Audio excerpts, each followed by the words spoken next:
ん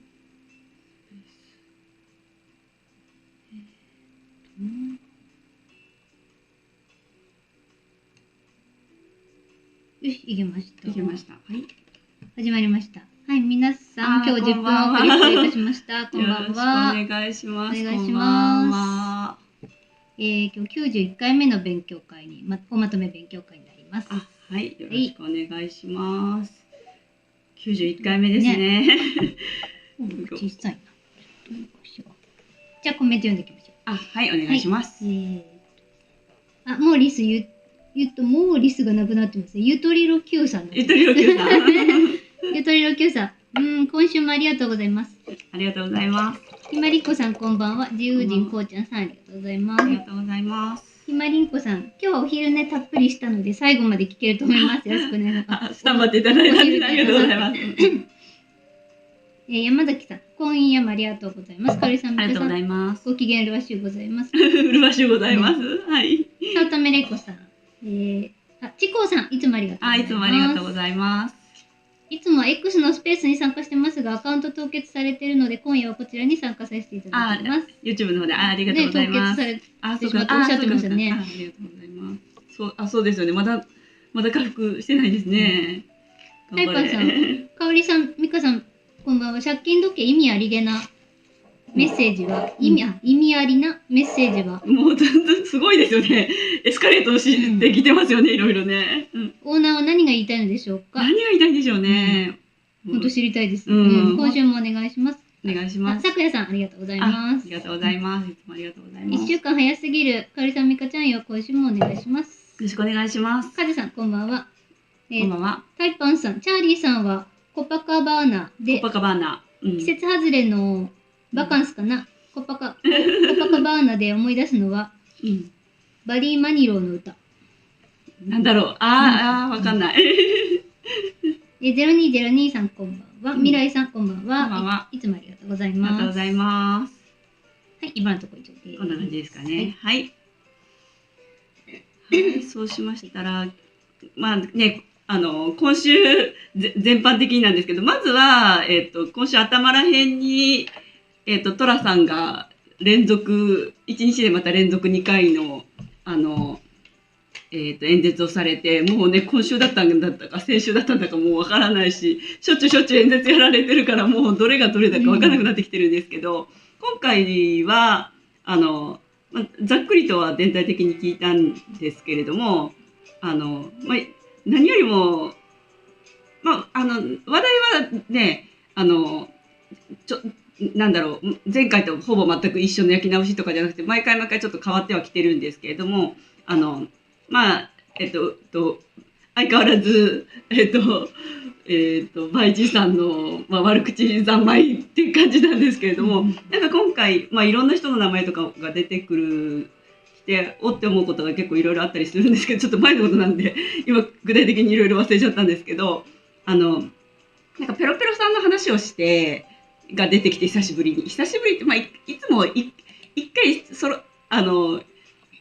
でも最近毎回クレイジーナンシーペロシって言ってないかもしれないね。言わない時もあるぐらいに、もうごめんね、ペロペロさんの話はあんまりしなくなってきてるんですけど、今回また久しぶりにちょっと象徴的な感じでペロペロさんの話をした直後にまたね以前この YouTube でも話したことあると思うんですけどヘビのザ・スネークの詩ですね、それの朗読をしたんですよね、また。久しぶりっていうほどでもないですね。ちょっと前にしましたもんね。1ヶ月以内前ぐらいにね。で、またして、で、今回その2回の演説で、両方とも連続で、朗読したんですよね。そうなんですよ。それがとても象徴的で、なんかその読み方も、なんていうのかな。その前後の話の中でそういう説明が特にあったわけではないんですけれども、なんかトラさんの読み方があっさりしててなんかもう終わったよっていう感じの風に私には受け取られたので、でもなんか最終仕上げ的に読んでるみたいな感じにちょっと聞こえたので、なんかすごく清々しい感じでいつもはね結構もうその話を読む時に結構こう目がギラッとするような感じの印象があったんですけれども、今回すごい穏やかな顔ですごい穏やかな口調で読まれた感じだったんで、もう本当に終わりだなって私のは印象的に思って、すごいすがすがしい気持ちになりました。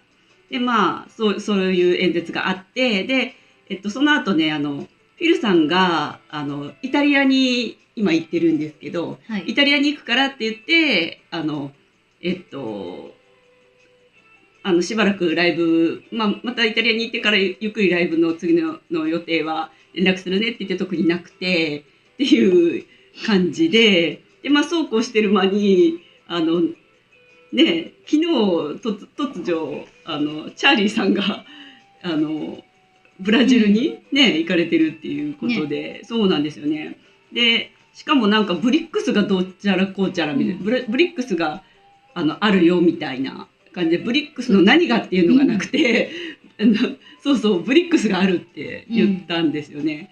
ちょっと何が起こるのかちょっとわからないんですけど、何かあって言ってるっぽくて、ただのバカンスで言ってるんじゃなさそうな、ね、ちょっと匂わせだけできちっとした説明が全くないのでちょっとわかんないんですけれども、ブラジルのリノでブリックスの何かがある、ね、そうなんですよ。リオですね。リオデジャネイロ、リオです。リオです。リノはアメリカ。リノはアメリカ。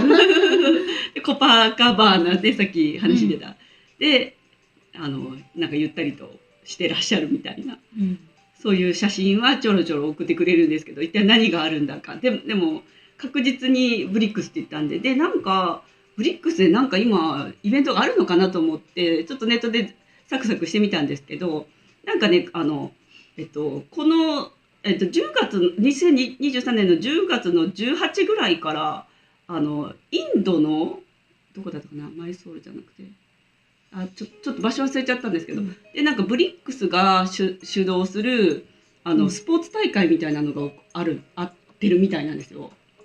ちょっとそうでも他のなんかテレグラムの配信とかで誰からもその話題出てこないんで、ネットで一生懸命調べてブリックスが今何かないかと思ってで見つけたんですよ。ちょっとまた投稿しますけど、なんかその一つ二つのネットのサイトぐらいでしかちょっとそのことが書かれてなくて、あとかつそういうスポーツ大会、言ったらだからオリンピックの新たなものみたいな風にしたいのかなみたいな感じで、そういうのをやってる各国対抗のスポーツ大会みたいな。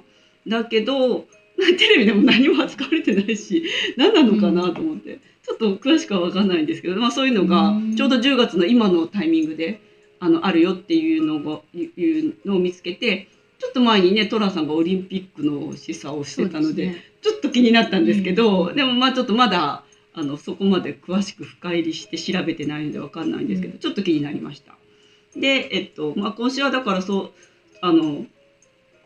全般的にはその辺がちょっと気になったことで、ウクじゃないや、イスの件はもうどんどん進んで佳境に入ってきているのと、いろんなねそれに付随していろんなことがちょっとずついろんな方のいろんな配信者の方の記事など読みながら、やっといろんなことが浮き彫りになってきてるかなって思うので、そういったことも後でいろいろ取り上げながら説明を入れさせていただきたいと思います。そんな感じかな。なのでフィルさんもライブがないし、で特にそのトラさんの演説ももうものすごく取り上げなきゃいけないほどすごいびっくりニュースがあったわけでもない感じなので、今週は全般的に、今週のトラさんの動き、プー様、あとね、あと一つめちゃくちゃ大きいのがプー様が中国に行かれたんですよね、今週の頭ぐらいにね。で、一帯一路フォーラム。そうなんですよ。で行かれて、そこがもうフィルさんもそれに注目しろって言ってるし、いろんな方がそこに注目すべきだって言ってることなので、それがねかなりビッグニュースかなと思うんですけど、まあそんな感じかな。はい。じゃあ、まあ、なので今週は、ちょっと、冒頭に、まあ、いつもね、冒頭でいくつかブログを読み上げして、その後ちょっと金融関係の話してって感じなんですけど、まあ、今日もちょっと、冒頭は、まあ、トラさんの今週の動きまとめ、プー様の動きまとめみたいな感じで、ちょっと主要人物の方の、それぞれの、ちょっとビッグニュースというか、今週あったことをちょっとずつ、まあ、あまりうまくまとめられてないですけど、それらをちょっと話していきたいと思います。では、早速なんですけれども、一番頭に先ほどの、プー様が、新たな同盟ってやつですね。プー様が、中国に行った時の、この映像がちょっと特徴的ですごく気持ちが盛り上がるような、ね、映像だったので、これをちょっと見ながら。これエズラの役ですね。エズラの役ですね。ちょっと翻訳私読みますね。私たちの世界の東部に新たな、強力な同盟が出現したロシアと中国であるということでね、これがねまたもうでまあちょっとねこれ下に下がると「ゴグとマゴク」って書いてあって、でこれがこのロシアと中国のことを意味するっていうことで、これねまあ、聖書とか詳しい方だったらすぐ頭に浮かぶと思うんですけど、まあ、言ったらまあ、神に逆らう悪者のことなんですよね。一応それが今回のこの壮大なシナリオライティングの中では、まあ、一数が救われるために悪者っていうような形でこの、中国とロシアを扱うっていうようなストーリーをエズラが思い描いてるのかな、ここでエズラがそういう言い方したのでと思いました。でこれちょっと待ってくださいね。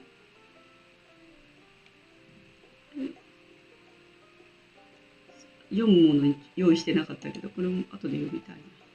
まあいいや、これはじゃあ後回しで。はい。じゃあ、そうしましたら次。フィルさんはイタリアに。はい。上から順番で。上から順番で。はい。めっちゃいっぱいあるんで、これちょっと一個ずつ読んでいきますね。はい。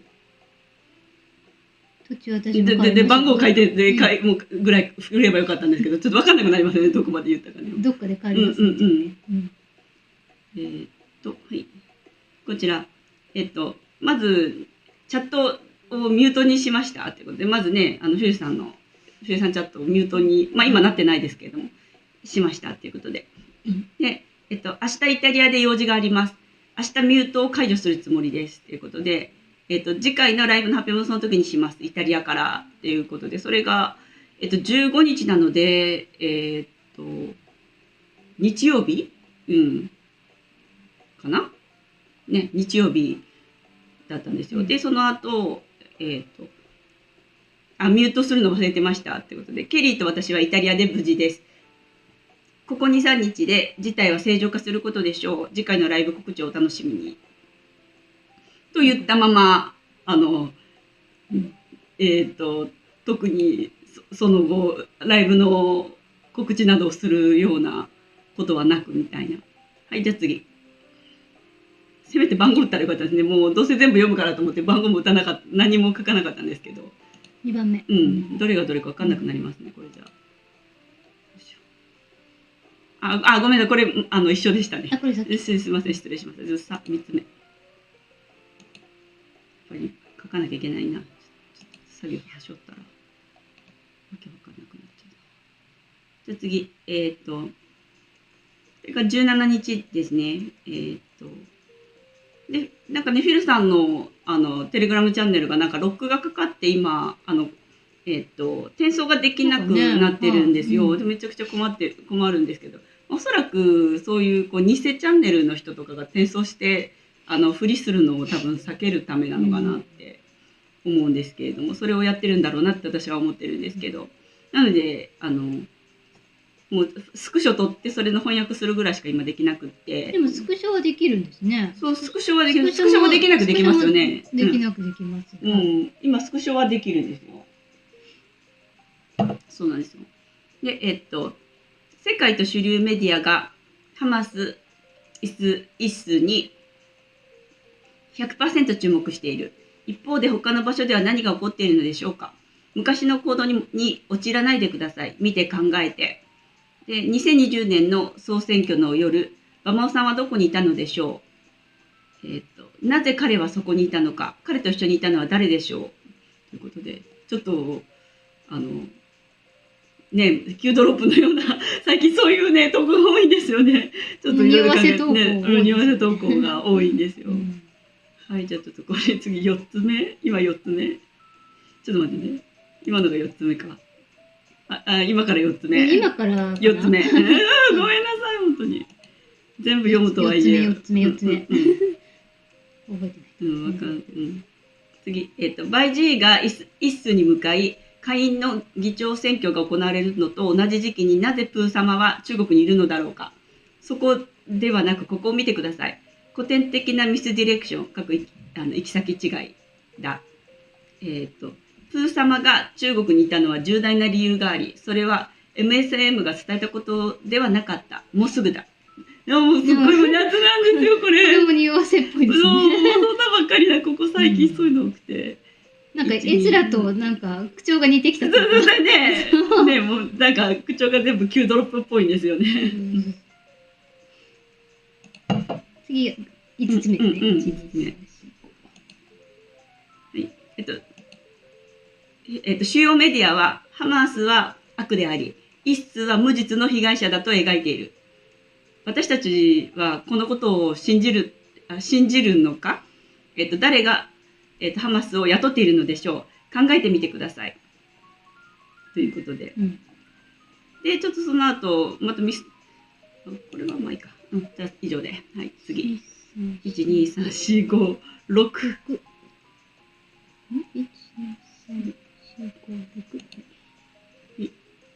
これもありますね。バイジーンのマスクが緩み始める。これ19日なので、これ3日ぐらい前ですよね。昨日、おとついですね。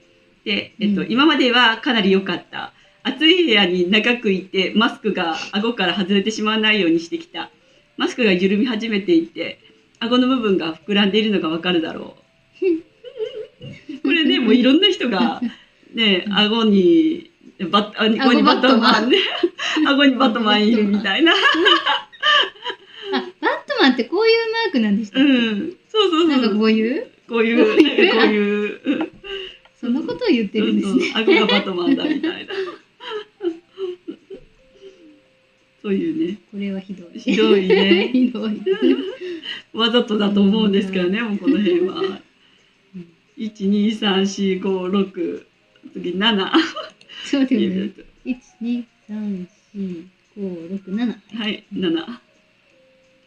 次、私たちが待ち望んでいたような展開になればいいのだが、あるいはマスクが剥がれ始めたのが医療上の緊急事態だったのかもしれないということで、画像訳が、YG の一室訪問、急病のため短縮、大統領はわずか7時間の滞在の後、特定できない処置のために、米国に飛行機で戻らなければならなかったということで。ね。急病のため。急病のためっていうことで。今7だったでしょ。1、2、3、4、5、6、7、8。下から2番目？下が2番目ですか。はい。これが昨日かな。これがまた謎めいてる。バイト。これはパソコンの、あれですね。容量とかの単位のバイトですね。バイトが奇跡となるデジタルの迷宮で人は影を追い、あるいはデジタルの物語を解き明かすのかもしれない。アルファ、エコー、リース。わかんないでしょ。なんかこの後になんか、これを踏襲した言葉を、なんかミスタープールの、まあでもちょっとわかんないな。が同じようなことを言ってたんですよね。まあちょっと謎めいてますよ。フィルさんとミスタープールやっぱりリンクしてるね。はい、じゃあ次。で最後ですね。次最後ですね。よいしょ。プー様を見てください。ロシアを見てください。で、ワッチプーティン。で、ウォッチルシア。で、なぜ一度聞きます。違う、なぜじゃない。すみません。もう一度聞きます。なぜプー様は中国にいたのでしょうか。プー様は最後に中国にいたのはいつでしたか。その頃、他に何が起きていたのでしょうか。MSM のざれ言はやめてください。なぜプー様は中国にいたのですか。世界を見渡してください。なぜプー様は中国にいたのですか。何を話し合っていたのですか。信仰の合意をしたと思いますか。何を進めるのですか。プー様とシュー様の会談中、トラさんはどこにいたのでしょうかね。これトラさんも言ってたかもしれないことには、ここですごい匂いプンプンさせてるんですよ。そうかもしれない。もしかしたら。ねえ、これはちょっと、いや、本当に、今いろんな人がいろんなところに行って、いろんなことしてるんで。ね、なんかラブロフさんが北朝鮮に行ったりとか。ヤフーニュースにも出てます。そうですよね。ラブロフさんは。とかね、気になる、いろんな人がいろんなとこでいろいろしてるんですよ。これはちょっと気になりますよね。で、これ何の話し合いって、これもう、ね、RV どころか、値下げさんの話の、もう調印とかのレベルの話かもしれないし、ちょっとわかんないですけれども、すごい気になります。はい、じゃあ次、チャーリーさん。チャーリーさんについて次は。チャーリーさん、ブラジルに。一番上から。はい。読みましょうか。これ上は、お願いします。これブラジル行く前の話ですね。はい。チャーリーさんの今週の投稿になります。はい。米国、フランス、ドイツ、イタリア、英国はイスの自国防衛を支援する共同声明。以上。これを、これ、インサイダーペーパーのやつを取り上げてました。これは。10日ですね。これめっちゃ前のやつです。すみません。これ古かったです。すみません。はい。10日は今週今日は違います。先週の話でちょっと古いのを入れてしまった。次。じゃあ次。はい。みかん。酸っぱい。まだ酸っぱい。季節的に酸っぱいですか。外れでした。他のやつは美味しかったのに、この1個だけ持ってきたやつが酸っぱい。たまたま酸っぱいやつ持ってきた。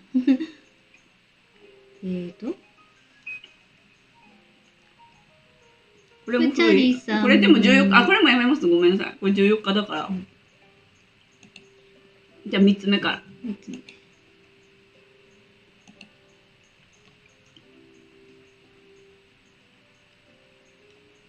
チャーリーさんの転送文。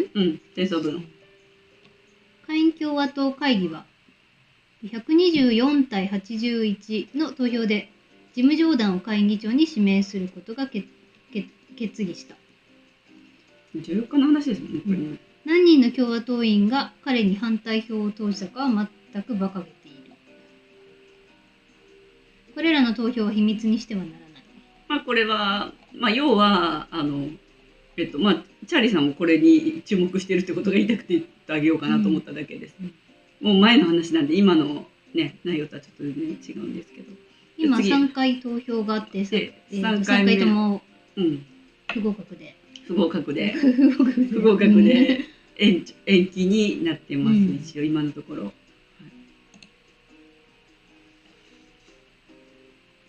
で、4つ目ですね。4つ目。こ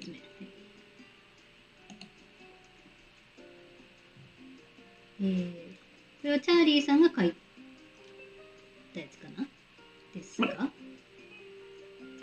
これは動画ですね。動画だ。そうです。読みますね。イッスーと、なんかありましたっけ。パレパレ。イッスーとパレパレで起こった1000人の男たちの侵攻はありえない。非常に安全な国境、マトリックスで覆われているから中に入ることはできない。内部の仕業。攻撃の数日前に腐敗した戦争屋が7500万ドルを、一応浜の巣に与えた。こういう動画を。という内容。という内容の動画を今週頭にアップされてました。頭でもないか、18日か。はい。じゃあ次が、あれ？最後ですよね。はい、最後これですね。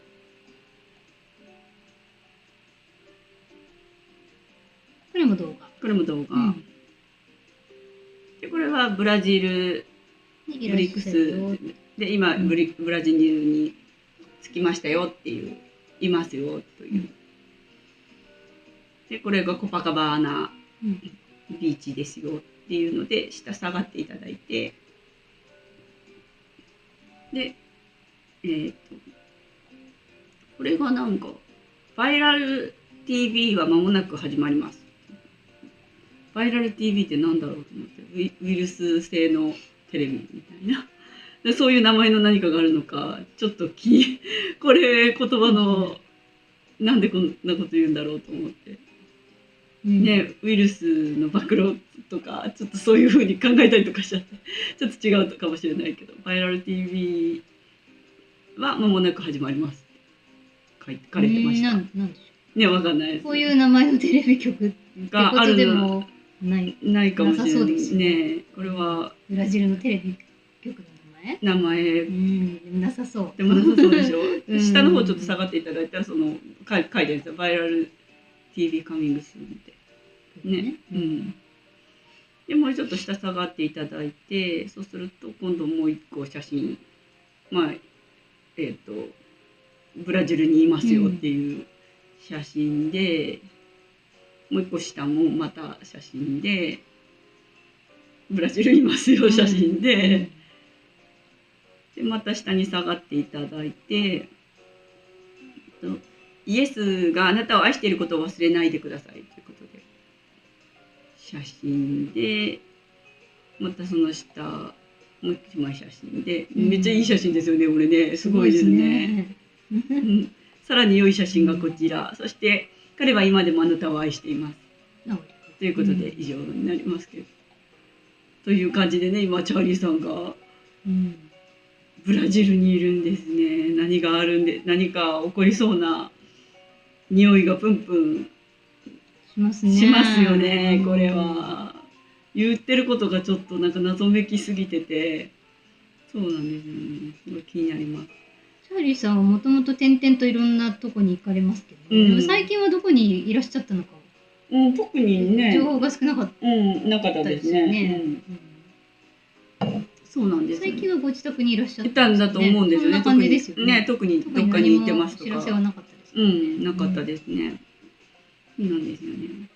はい、じゃあ次は、じゃあ次トラさん16日の演説より。16日だから月曜日か。月曜日ですね。で、これが、これは特にもうその蛇の詩を読んだのが印象的でしたっていうのだけなんですけど、一応今日そんなに内容もたくさんないので、蛇の詩をまた久しぶりにちょっと読み上げようかなと思って。じゃあちょっとその中を押してもらえますか。下下がっていただいて、この中ですね。そこ、押していただけます。じゃあ、蛇の詩、ザ・スネークの、翻訳ですね。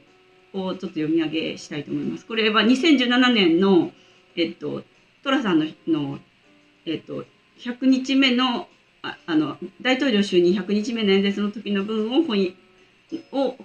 ブログで翻訳された方がいらっしゃって、そこから転載させてもらってます。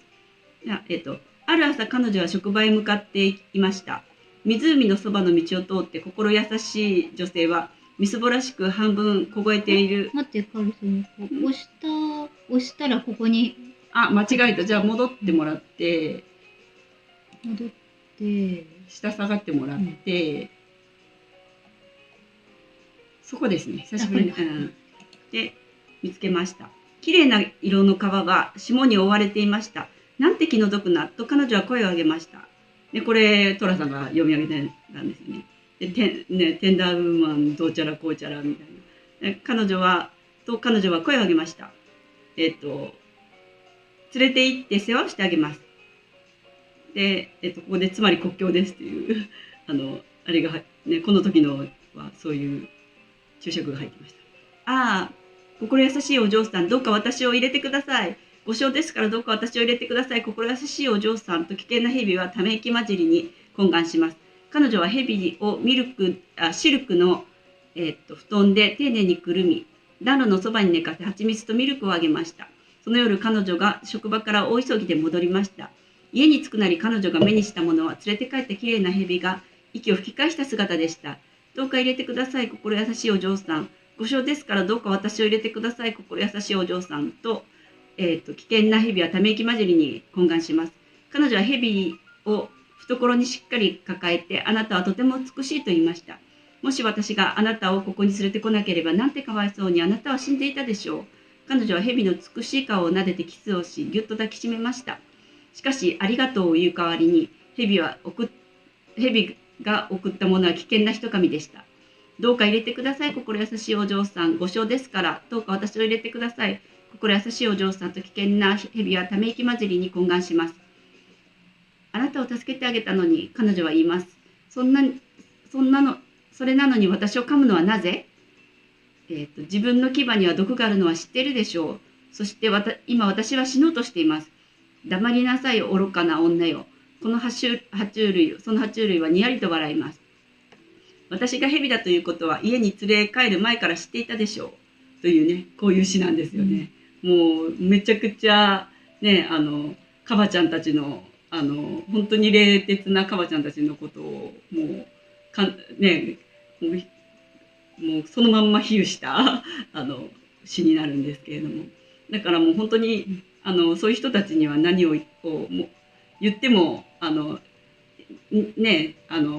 無駄なんですよ。でこれをペロペロの話をした直後に言ったのがもうまさにそうじゃないですか。ペロペロさんのでもまさに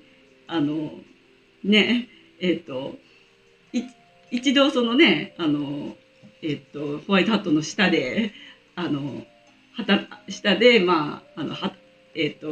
言われた通りに働くみたいな状態になっていたけれども、結局裏切ったわけじゃないですか。だから結局ねもともとそういうもう悪いもう根性が曲がってしまっている人たちっていうのはもう一瞬いい人になったかもしれないと思って信じてしまったとしても結局また裏切るみたいなね、そういうことが教えたかったんだろうと思ってペロペロさんの後に話したのがすごい今回はすごい印象的でした。はい、じゃあそういたしましたら、次トラさんの今週の動きについてでちょっと3つ連続いきますね。これ何だったかな。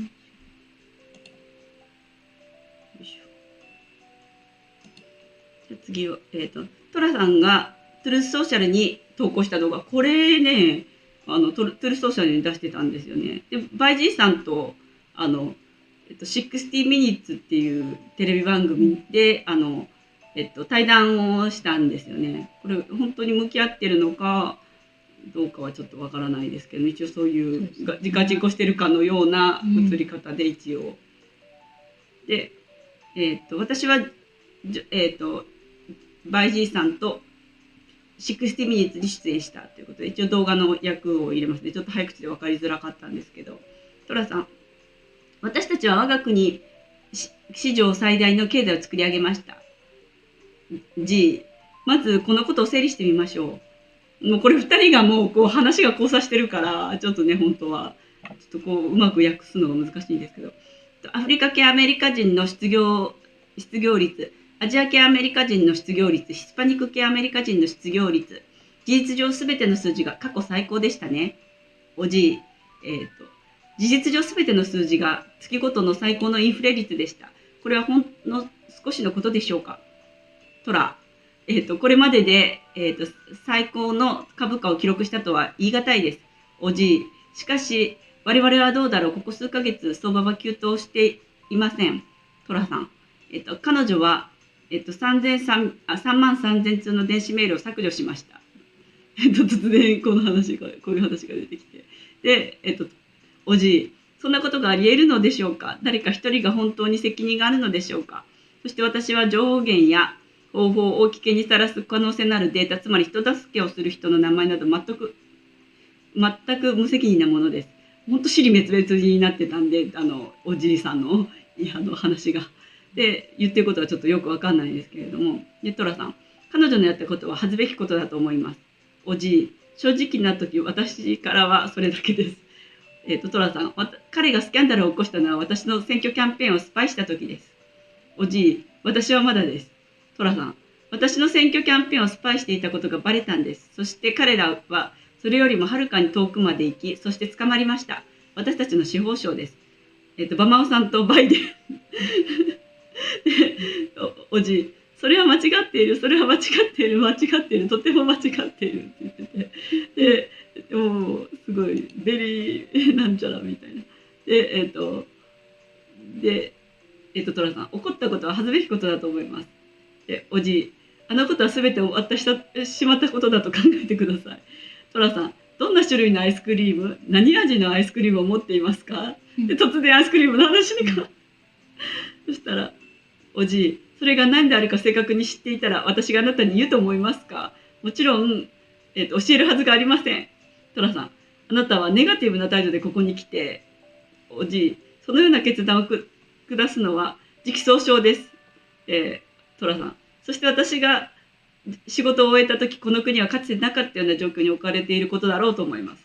おじい、私は長い間経験したことがないほど楽観的で、全く噛み合ってない。これ実際音声聞いてもらった方がいいと思うんですけど、全く噛み合ってないけど、トラさんのもうすっごい軽蔑するような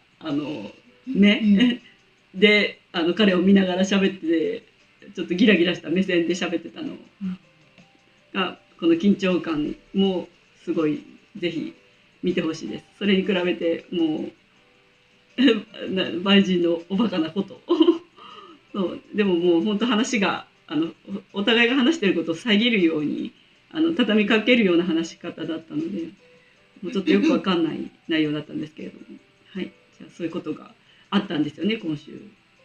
はい。でそれがあったことがすごいですよね。はい。で次は、2番目ですか？今の1番目だったかな。2番目ですね。いや2番目はいいです。それです。これがそれにその60 minutes に出た時のことについてのトラさんのツルスソーシャルの声明ですね。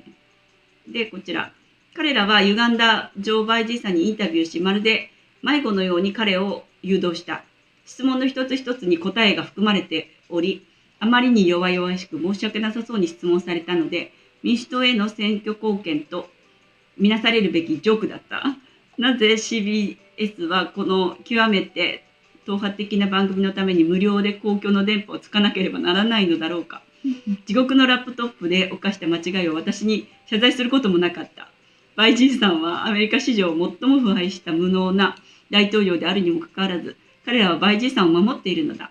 それに比べればカーター政権は全く素晴らしく見える。バイジーさん政権が唯一うまくやっていることは、歪んだ女王の政敵であるミーを追いかけることだが、それさえも失敗に終わるだろう。中東ウク、インフレ不景気、国境開放をアフガニスタンの大恥、ガソリン価格、自動車、労働者の死の行進、その他もろもろで歪んだ女王はかつての偉大なアメリカにとって大失敗だ。マガで終わりました。大失敗だ。マガ。で次。3番。3番ですね。これが気になりますね。はい、こちらがこれクリス・ミラーさんからですね。最高司令官は多分イスラエルに向かっているかもしれないということで。ね。そう、これですね。さっきのブリックス、ブリックスじゃなくて、シュー様とプー様の話か。で、そこにトラさんがいるかもしれないっていう話。そう、その時に、なんか、多分どっか行ってたな。トラさん、トランプフォースワンでどっか行ってたなって思って、このこと、このことをさっき思い出したんですよね。ちょうどね、この同じ日に、今日用意してないですけど、ダンちゃんが飛行機でトランプフォースワンが飛び立つ、映像を、いろんな SNS で投稿してたんですよ。ね、それもあるのでね、ですよ。タラップ上がっていく。そう。青っぽい。そう。それが上がったのがなんかぼやぼやっていうのがなんかね、何枚か。加工されてる？多分それだと思います。で、最初は車で、たくさんの車が、トラさんの周りにいっぱいお付きの車がいっぱいついて、道路を走ってる動画があって、その後に飛行機の動画が上がったんですけれども、そうなんですよ。それが、ダンちゃん、車列をいつも映してる映像いつもインスタに上げるから。で、絶対どっかにコムが隠れてるじゃないですか。絶対いるはずと思って。いるはずなんですよ。いつも目を皿のように目を皿にしてみるけど、なんかあるかなとかね。でも何にもなさそうだよなって思う時も多いですね。そう。でも、本当はあるんだろうけどね。達人の人が見たらなんか感じるだと思うんですけど。まあ、明らかな時はありますが、トウモロコシ畑が映った時とかは明らかですけどね。あとなんか数字が映ってたりね。そういうのが何もない時も多いから。めっちゃ後になって。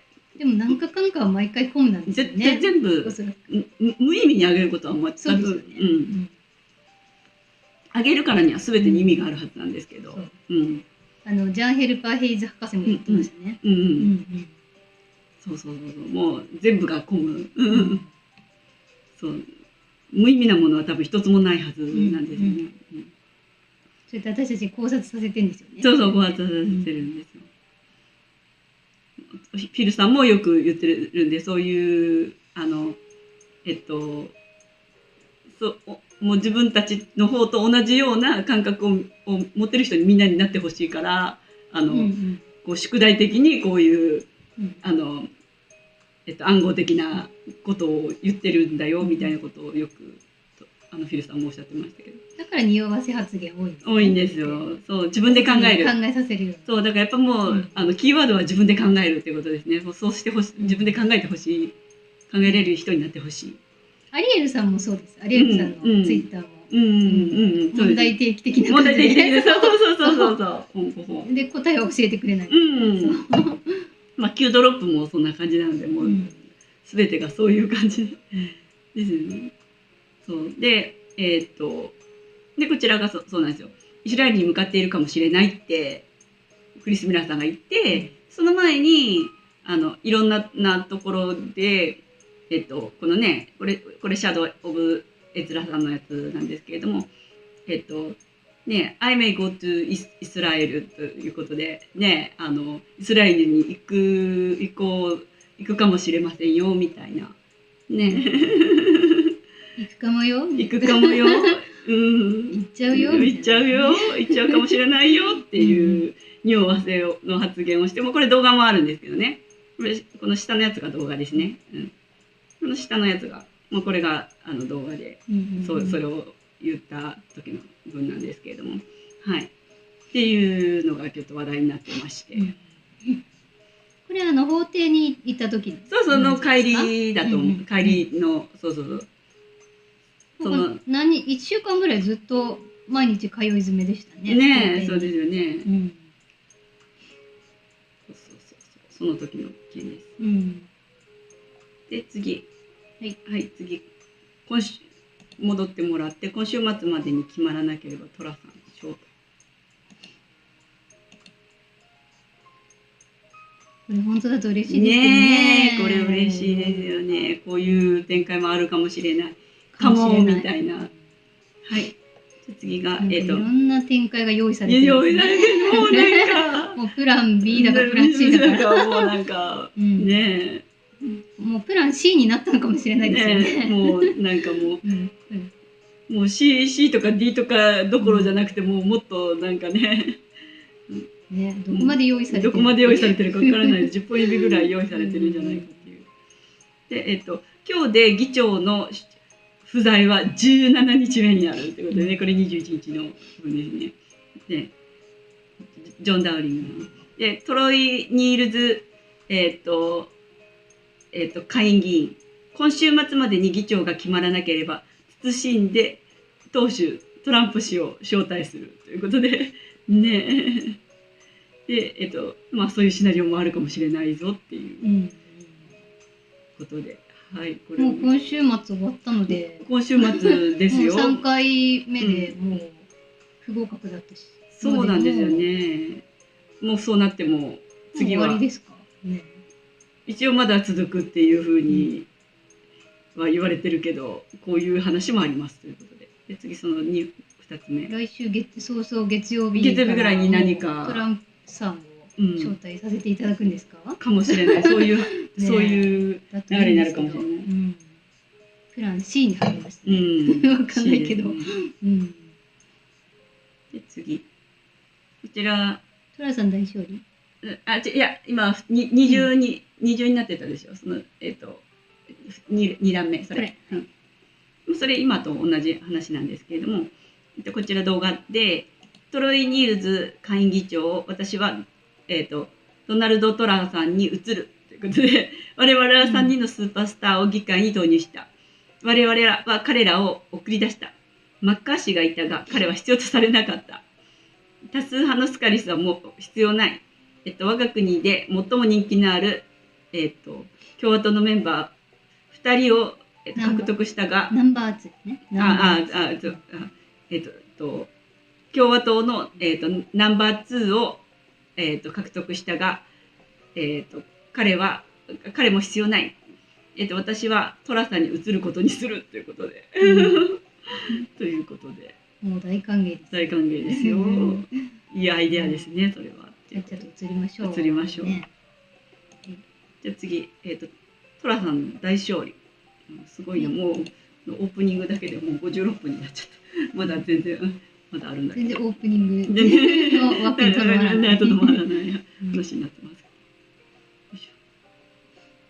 で次、こちら、集団訴訟で裁判官が大勝利を言い渡され、トラさんが勝利宣言、10月20日。10月20日。はい。で、トラさん、前大統領は、火曜日、連邦判事が、原告が同氏に対して集団訴訟を起こすことはできないとの判断を下したことを受け、完全な勝利を宣言した。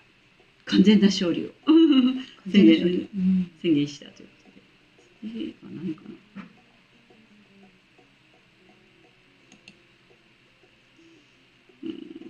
まあいいか、これも読むか。はい。大勝利の2つ目、はい、2つ目ですね。はい。これちょっと長いけど読みます。トラさんは、今日我々は極左弁護士ロベルタ・カプランが起こした馬鹿げた ACN 集団訴訟。またしても選挙妨害事件だが、それに対して全面的かつ完全な勝利を収めた。クラスアクションはありえないと裁定され、認定は却下された。ということで。そういうことが続いてますよ。大勝利。それもね、羊さんたちもみんな見てるから、やっぱそういうのを見てね、皆さん、ちょっとずつ目覚めてほしいっていうのがあるのかなと。はい。こういうちょこちょことしたニュースもちゃんとメインメディアで報道されてたんですよね、アメリカの。これはされてる。は無理ですけど、アメリカは。されてると思いますよ。されてますかね。まあ、FOX ニュースは報道してるでしょうけどね。まあそうですね。メインメディアはどうだろうか。されてるんじゃないかなと思いますけど、さすがにそういうね、法廷のこととかになるから、そういうところに出したくてこういうことをしてるのかなって、思うんですけどね。で次、トラさんのセキュリティの強さ。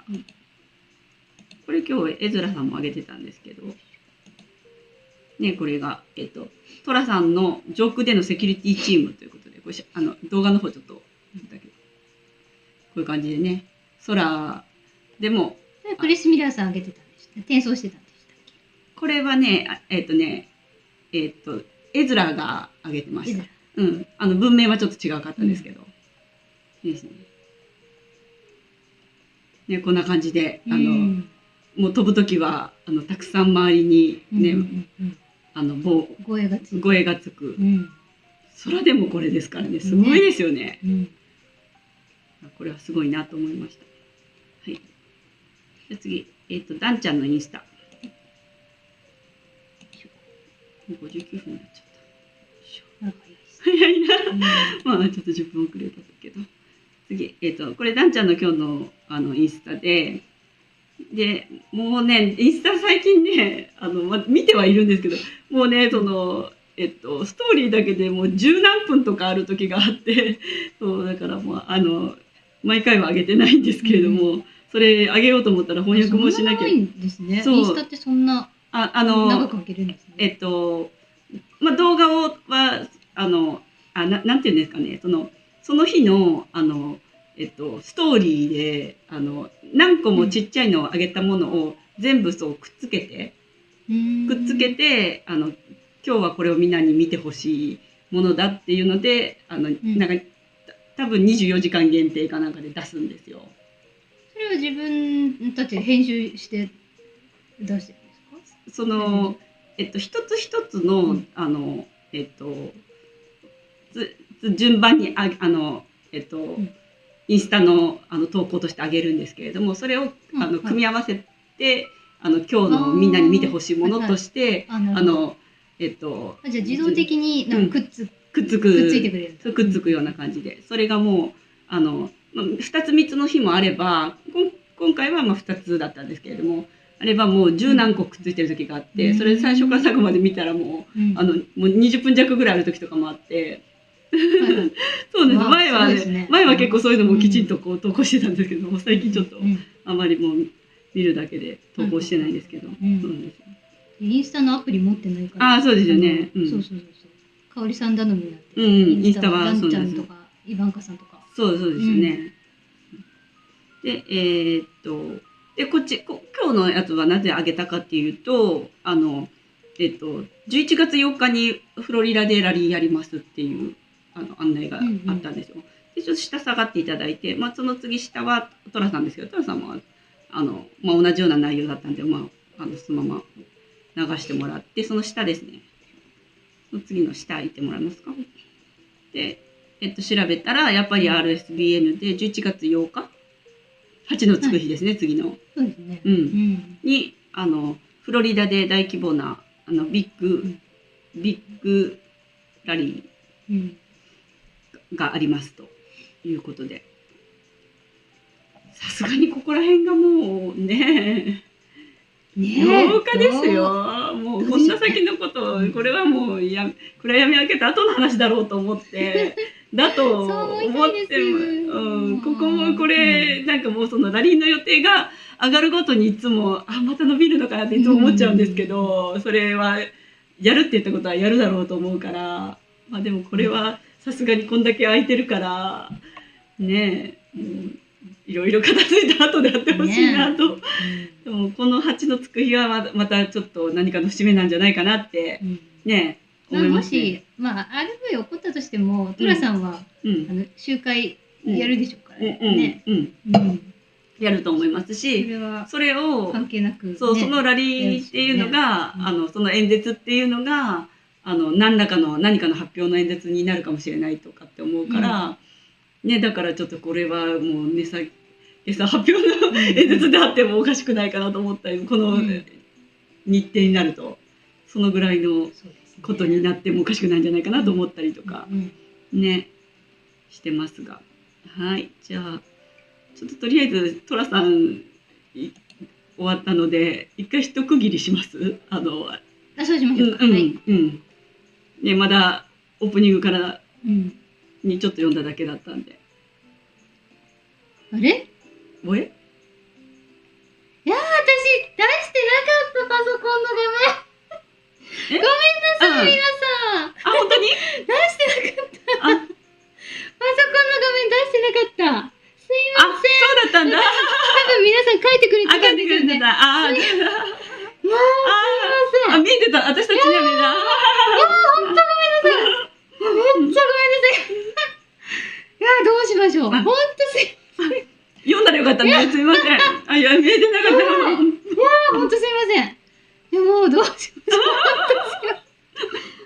本当すいません。やだ、私。まあ。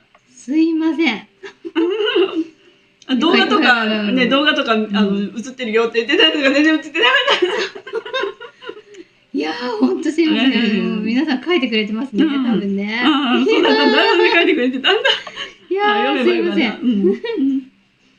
いやー、ほんとすいません。多分皆さんそのことを書いてくれてますね、多分ね。いやー、ほんと。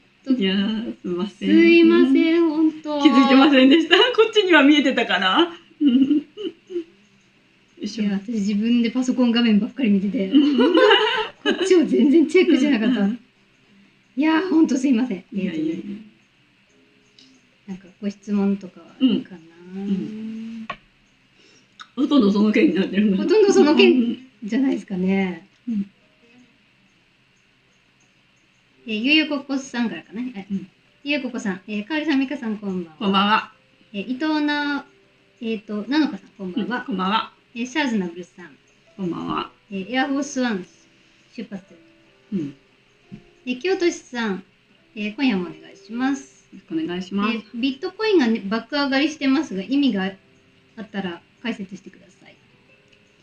なんか話出てますけどね、ちょっと詳しくはよくわからないです。今のところは何か分かれば投稿します。私もビットコインは分からないです。分かんないですね。リップルなら自分が持ってるので分かるんですけど。サネさんこんばんは。こんばんは。ポパイさんこんばんは。証言さんの YouTube 拝見しました。そうですね、ありがとうございます。ちょっと後で時間があればちょっと説明入れたいと思います。改めて日本人で生まれてきたことの喜びと重要性を再認識しました。そうですね、本当に。ぜひ一人でも多くの人に伝えていただきたいと思います。そう思います。私もなのでちょっとずつ YouTube でも紹介していきたいなと思ってます。はい。リッキーワンコさん画面が YouTube に出て本当すいません。ね画面出てないすいません。ちかわさん本当にバイジーは逮捕されたのでしょうか。ねそういうなんかマジョリー・テイラー・グリーンさんの話がありましたけど、私もちょっとまだちょっとわかんないんで、X で投稿はまだしてないんですけど。山口純一さん。斉藤新緑さんの、Facebook で共和党のマジョリティラ・グリーンさんよりバイジー逮捕。まだちょっと未確認ですね。たまにくるくるしてます。あら。ゆきこさん、みかさん、かおりさん、こんばんは。こんばんは。みらいさん、今日電波障害になる地域があるそうです。そうなんですね。初耳でした。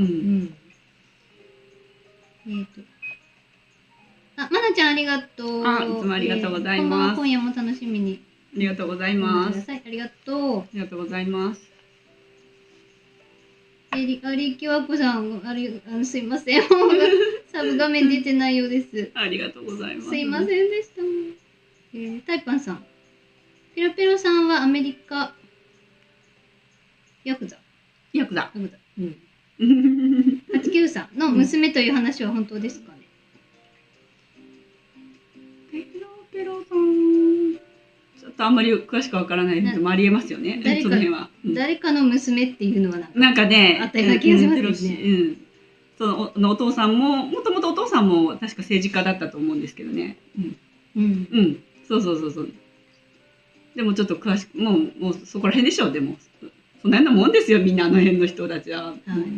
もうみんな親戚同士ですからね。そう。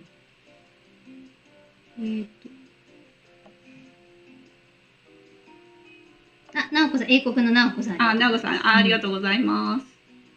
タイパンさん、ダンちゃん、先ほどニューヨーク州ユーリバン郡の映像を上げてましたね。また更新されたんですね。それはまだ見てないかもしれない。ナタヤナユーさん。こんばんは。24日までにブランソン裁判で YG が退任させられる。そうですね、書いてました。アメパトさんとかに。そうですね。素晴らしい。さすがにもう今週と思ってたんで、さすがに来週でしょう。でももうここまでいろんなニュアンス来てたら。ポパイさん、みかんさん資料が映ってません。すいません。すいませんでした。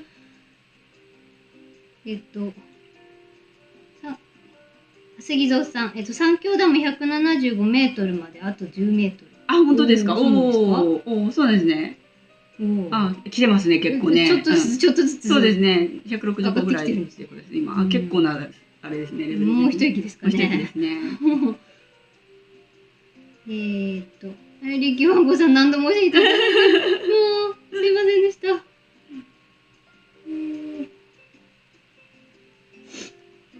皆さん書いてくれて。もう横で私はもう家みたいにこうみかんだ。もう皆さんあと画面出てないこと皆さん書いてくださって、あ、ひまりんこさんどんまいです。ありがとうございます。すいませんでした。どんくさくて。ゆきこさん抱きしめるように話す素晴らしいですね。ご紹介ありがとうございました。証言さんなんですよ。伊藤さん全然問題ないです。いつも慰めてくださってるのかな。ありがとうございます。でも本当どうしましょうって感じです。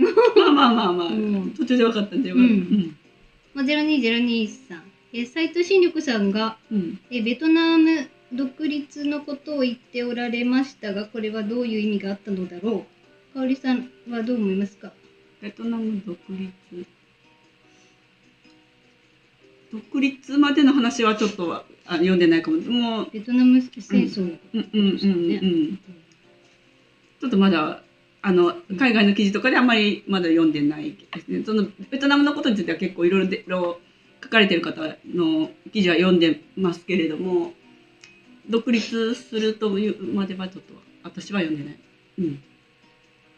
伊藤さん、友人宅に大手銀行から信託のセールス電話があり、何を運用に使っているのかと聞くと、米国債ですと言ったそうです。米ドルは危ないと言われているし、イラクは RV が始まっているんでしょ。知っているよねと言ったら、はい、知ってます。おお、知ってるって言った。知ってるんだ。それだったら運用はうまくいくんじゃないの。となっているです。おお、素晴らしい。すごいね。もうこういう生の声はどんどん聞きたいですね。面白い、それは。未来さん、28日が10時10分の時計の針なのかなと妄想してました。28日がと10時10分。28だから、28。なるほどね。そういうことか。なるほど、なるほど。ありえなくないかな。なるほどですね。なるほどです。はい。はい、ありがとうございます。ありがとうございます。すみませんでした。今から11時過ぎて初めて画面を出しました。本当申し訳ありませんでした。はい、そうしましたらどこもびっくりポンです。びっくりポンです。びっくりポンです。びっくりポン。今日はぼーっとしすぎてました。はい。次はじゃあどこだ？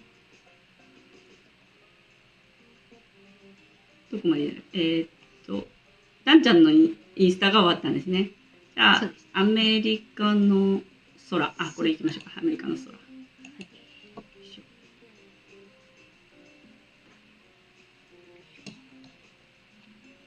じゃあこちらがちょっとね今日もちょっと時間なくて今日は見てないんですけれども、あれ違うな、これ間違えたな。これ違いますね、間違えました。これじゃないです。はい。アメリカの空はちょっとまた後でこれは違うやつでした。動画の方出そうと思ったのに、アメリカ渡航注意警報。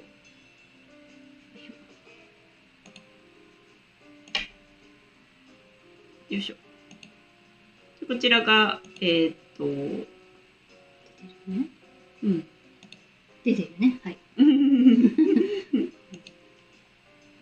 でこちらが緊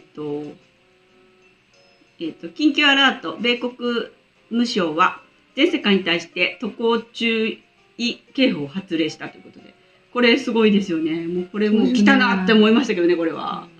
まだ来てないけど、来たーって思いました、これは。もう来るって。本当かなみたいな。ねえ。イサダペーパーですね。次、たくさんの爆破予告。これもね、もうこれ昨日、こんなのばっかり見てたら、来るんじゃないかなって本当に思ったんですけど。で、こちら、またしても爆破予告の脅威。ホワイトハウスは、飛行機や電車の運行停止に向けて準備をしているような気がする。確かに今、爆破予告のために多くの試合がキャンセルされたり変更されたり、空港が避難させられたりしている。多くのランドマークビルも、避難させられている。彼らは私たちをシャットダウンしているようだ。トラさんは先日の集会で準備をしろと言っていた。そうですね。ダンも、大規模な準備と34のコムを発信している。ということで。ね、もうそのね、動画にあるように、すごいもう、そういう爆破予告、テロ予告みたいなのが、すごい、めちゃくちゃ出てる。そうですね。ね、いうことでございます。フランスでいっぱい予告がね、テロの予告ね、そうですよね。ベルサイユ宮殿とか。ね、そうですよね。美術館とか。美術館、そうですよね。で、アメリカ人とイス人を標的にテロ予告。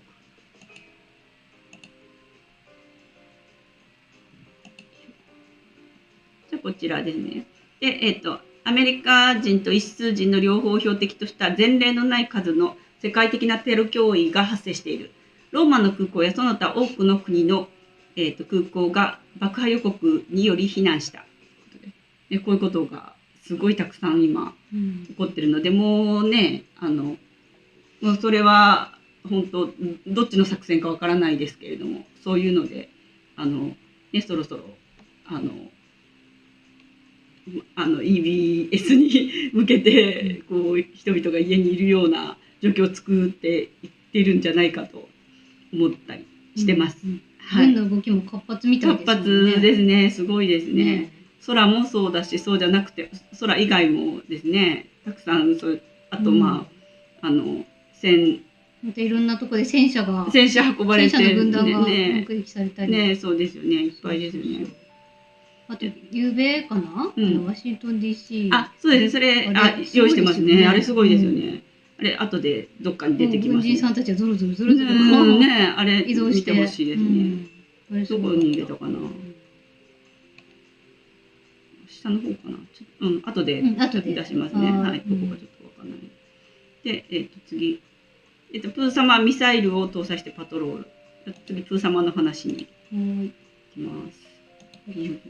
16分だ。はい、次。プー様、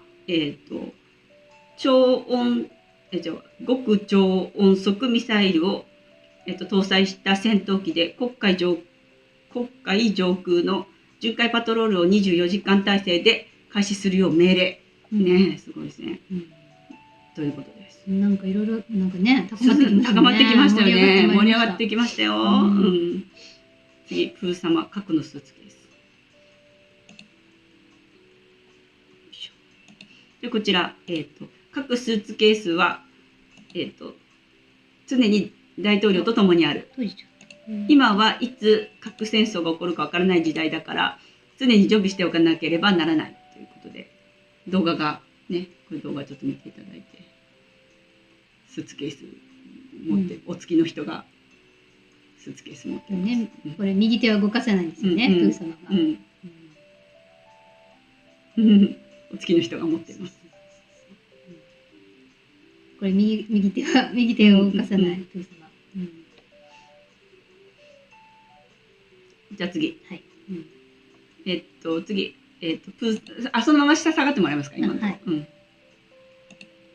下の動画ですね。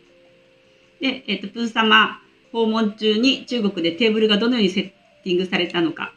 ロシア代表団のテーブルはシルクロードの形に作られたものだったって。すごい。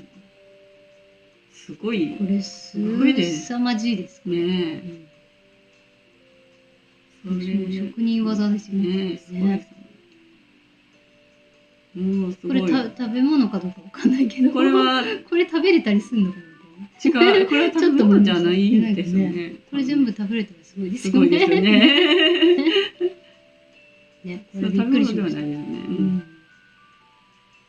ごい。はい。では、よいしょ。ラブロフさんですか？次、ラブロフです。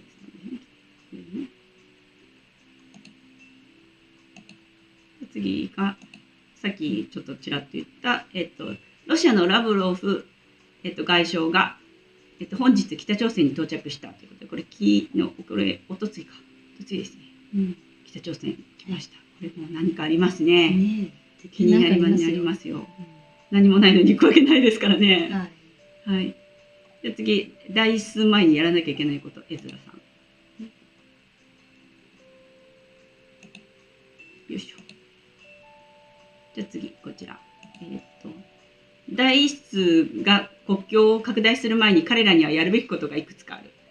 でこれで6と7だけ覚えておいてくださいね。1から読んでいきます。1、パキスタンの非核化。2、ロシアの政権交代。これ悪い人たちがしなきゃいけないって思ってることね。で、3番、イランとサウジアラビアの内戦勃発。4番、すべての世界通貨を崩壊させる。5番、ソロモン、神殿を再建する。6番、マガ運動を分裂させる。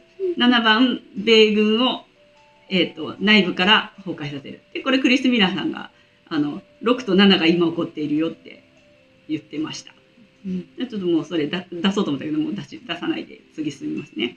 次、はい。じゃ次、タファリ・キャンベル。はい。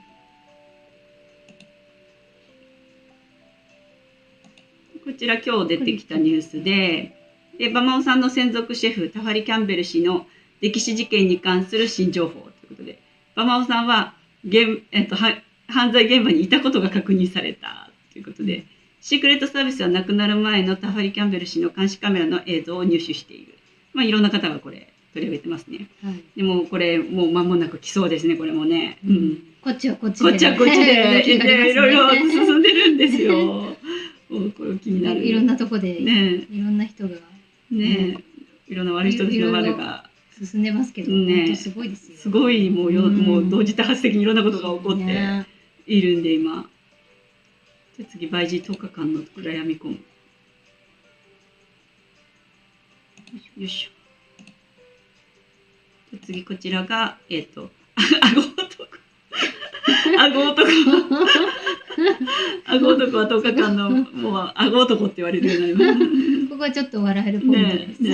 顎男は10日間のブラックアウトのコムをくれたということで、最後にこれで締めくくろう。今年の初めに私はエアフォースワンに乗り、ポーランドへの極秘フライトに向かった。これね、動画の翻訳を美香ちゃんがしてくれたものですね。で、そこで私は 1周年を前に、ウックの人々と共に立ち続けるために片道10時間かけて窓が真っ暗に塗りつぶされた列車に乗ったって。ね、わかんないですけどね。これ謎すぎ、こんなこと言うこと自体が謎すぎるでしょ。でもね、もう微妙すぎますけどね。一応訳しました。10日間のブラックアウトコムじゃないかっていう話になってます。これヒゲの愛国者さんがシェアしてたんでね。そうですね。はい。じゃあYG パレパレ国家。これも一応読んでおきましょうか。はい。で最近ちょっとね、YG がちょっと謎な発言が結構多くて、で YG、パレパレ国家のために働くと誓うということでね、YG さん米大統領は水曜日10月7日の攻撃後に一数の強力な支援を表明しながらも、パレパレ国家樹立という捉えどころのない目標について改めて決意を表明した。素晴らしいですよ。なんか、そうなんですよ。YG は困難ではあるが、我々は平和を追求し続けなければならない。一数とパレパレ国民が共に安全と尊厳を持って平和に暮らせる道を追求しなければならないと述べた。私にとっては、それは二国家解決を意味します。と彼は一数への連帯訪問を締めくくる際に語ったという。これは素晴らしい。なんか時々素晴らしいことを言ったりするので、ね、そうなんですよ。まさに捉えどころなので。ね、本当にそうですよね。はい。で次、バイジンの逮捕が近いぞっていうニュース4連発いきます。ちょっとめちゃくちゃいっぱいあるな。はい、次。ちょっと読みましょうか。変わります。はい。じゃあ次、これお願いします。1993年、C の I の A は面と向かって会話しても見破れないほどリアルなマスクを開発した。今日バイ G になりすます男たちは、それよりもはるかな高度なものを使っている。はい、これ、絵面さんからね。これ動画。そうですね。それが、ね、1900何年だっけに。1993年。からね、言ってももう30年前ですもんね。そうですね。その頃にこれは最近のものなんですかね。これがその古いやつだった。1993年当時。で、それが今はもっとすごくなってるよ。これも相当すごいですけどね。肌の質感とか。ね、すごいですね。こういう映画とかも当時からありましたね。そうですよね。だからもうハリウッドのね制作チームとかこういうのね、特殊メイクですよね。CG じゃん。ね。次、次はメパトさんからで、これさっき話に出てきたやつですね。YG は430件以上の起訴を控えており、いつでも辞任する可能性を予想されてきた。430件以上の起訴ですよ。どんだけですか？どんだけですか、本当に。ね、特に2020年の不正投票を検証するブランソン事件の最高裁判決が公表される10月24日までには辞任するものと見られているということでね、これですね、さっきのお話に出てきたやつ。24日までには、どちらにしてもきっと。はい。なんか新しく出てきましたしね、マジョリー・テイラーさん。ねえ、そうですね。次。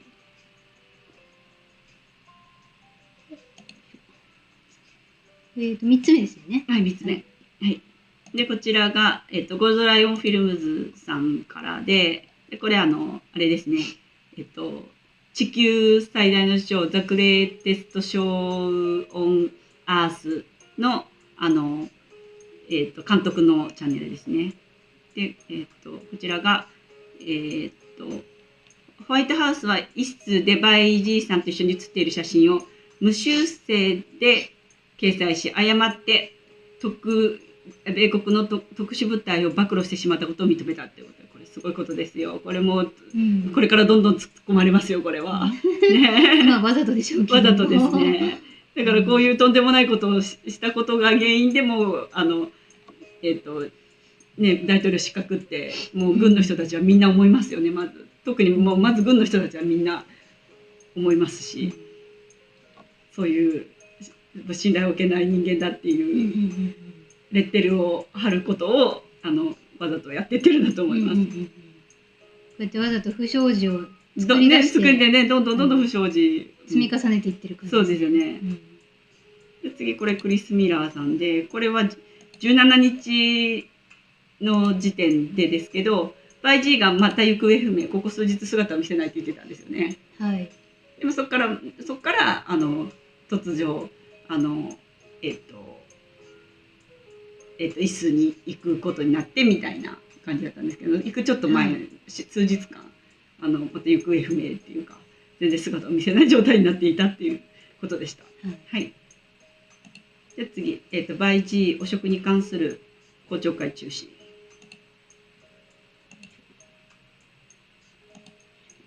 よいしょ。こちら、これはゲートウェイパンディットさんで、展開これか展開関係ないな。下院共和党、バイジーさん一族の汚職に関する主要公聴会を中止。下院議長をめぐるライノの、反乱と、継続中の混乱のためということで、ね、要はだから、ここにフォーカスすると、バイジーさんのことの公聴会が中止にされたくて、下院議長選を長引かしているのかなとも取れるような内容だったのでちょっと取り上げました。それはねだからまあもうそういうのも含めて引き伸ばしているのかなと。はい。じゃあ次トンネルさよなら。これでオープニングはラストです。オープニングでした。これ1時間半ぐらいかかって。なんか長すぎなオープニング。次これクリス・ミラーさんから。でこれで地下の子供ちゃんの性的な売ります買いますトンネルにさよならを告げるということで、これすっごい映像ですよね。これは一数なんですかね。おそらく一数だと思いますよこれ。まあ最近のことだったらそう一数だと思います。感動的ですよねこれ。これ場所どこなのかすごい気になりますね。詳しくが一数のどこなのか。ねこんな広大な場所を Google マップで見てみたい。見てみたいですね。すごいですよこれ。本当かね。でもねクリス・ミラーさんだから変なものは載せないと思う。そのね画線みたいなものは載せないと思うんで、すごいですこれ600いいねぐらいついてますね。すごいですもんこれ。これはもう圧巻ですよ。もうこれ本当今日一番に持ってこようかなと思ったんですけど、本当は。これ上に何も建物とかもないのか、ないから一気に爆破できそうですね。なくなってたのか、でももともとない場所、こういう広大な場所で地下だけにあった場所だったのかな。いやこれはすごい。ねこれ街中じゃできないですよね。ね上に国会議事堂とかあったらできないですよね。できないですよね。誰もいないから。ね。すごい作戦ですよねこれも。たくさんの爆弾を多分バーッと仕掛けて一気にバンとやったんですよね。ね。すごいですこれは。はい、じゃあカーニーさんのブログを読む時間がちょっとどこまであるかわからないので、先に RV の話してからブログに行きたいと思います。じゃあ次マーク・デッドさん。はい。20日金曜日から順番に行きたいと思います。ちょっとまたちょっと上からこれミカちゃんお願いして、私ちょっと読むやつと読まないやつ決めていきたいと思います。よいしょ。20日21日。あ、そうですね。21日金曜日。マーク Z。イラクからはたくさんのおしゃべりがあります。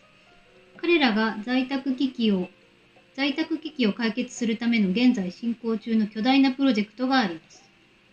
ビスマヤ新都市。これは国家住宅プログラムの一環で、バグダッドの北約10マイルにある巨大な新都市です。巨大なプロジェクトであり、すでに着工しています。この資金はどこから来ているのでしょうか。住宅、高層ビル、エンターテイメントなどを備えた潜在的な人口60万人の都市をどのように計画しているのでしょう。イラクが繁栄を計画しているのは明らかです。この都市を正当化するためには新しい為替レートが必要になるでしょう。もう一つ大きな話題は、ブリックスペイがリリースされ、機能しているということです。全人類のためのあらゆる形態の資金によるすべての国のためのイノベーションの、オープンです。分散型多通貨デジタル国際決済システム。これは巨大です。ゲートから出て30億人にサービスを提供します。世界人口の 42%、世界の国土面積の 30%、現在世界の GDP の26% がブリックスの支払いで賄われています。これは画期的なことです。メンバー、ブリックスはネサラの前兆です。ミリシアマンとクルーは昨夜とてもポジティブでした。最高。メンバー、噂によると通貨ディーラーは中部標準時11時59分以降に通貨の販売を停止するよう通達されたとのこと。これブルースは言ってます。これが正確かどうか分かりますか？マーク Z、RV の直前に販売を中止すると言われています。もちろん文言を変更することもできるし、本当に近ければ速度を落とす可能性もあります。販売の速度を落とす可能性もあるってことかな。でメンバー、ブルースによると、今夜真夜中に通貨ディーラーは通貨の販売を停止しなければならないと言ってました。なんかそれ来そうですよね。それは来るんじゃないですかね。いろんな方が同じことをおっしゃってますよね。まあ、ブルースさんなのでね、ちょっと信憑性はハテナなんですけど、まあでもブルースさんも、その債券の売り手、その3件の債券の売り手に確認したけども、みんなそうだって言ってたんですけどね。書いてたんですけどね。まあわかんないですけどね。もうそれがね、だからその RV の前にそういうね販売がまずなくなるって止まるっていうふうに前から言われてたので、そうなると近いですよね。はい、そうですね。それが一つの指標になりますよね。これが本当だったらいいですけどね。いやもう本当に今週末。でもそんなこと言われてないっていう債券の売り手もいるみたいなのでね。そうわかんないですまだ。わかりませんね。じゃあちょっと今回マクデスさん全部読もうと思います。じゃあ次19日。はい。これ変わりますね。はい。メンバーミリシアマンによるとイラク国民には10日から2週間後、つまり来週の火曜日に発表すると伝えているとのこと。マクデット。イラク・バルザニクルディスタン首相と CBI 総裁が経済協力について話し合う。今日この記事が出たのは素晴らしいことだ。どれだけ多くのことが達成されたかを示す良い記事です。私はイラクの財務省担当者からも、バルザニ氏とイラク政府の間の状況は現在非常に良好であるとの報告も受けています。これは素晴らしいことです。マーク・デット。米国はマドゥロ大統領を、選挙合意を受けて、ベネズエラの石油制裁を停止。これは主流メディアの記事です。これが来ることは分かっていました。マーク Z。SEC がリップル社の、経営陣に対する訴訟を取り下げた。これありましたね。これリップルと XRP 保有者の人々にとって大きな勝利です。マーク Z。ペトロダラーは終わりました。もしブリックス諸国から石油を買おうとするなら、その国の通貨で支払わなければなりません。これすごいですね。すごいですよね。彼らは米ドルを受け入れていません。これもう本当にこれはもう来ますね。で、マーク Z。ロンドン証券取引所多くの銘柄の取引を停止。おそらくシステムの問題で、取引が停止されたのだろう。好きに受け取ってほしいが、取引が停止される前から LSE ではパニックが起きていたようです。一部のトレーダーによると停止の原因は非常に都合の良いシステム問題だと考えているようです。メンバーみんな疲れています。マーク Z。はい、私たちはみんなとても疲れています。メンバー、季節期は必ず起こります。引き寄せの法則。私たちはそれを実現する力を持っています。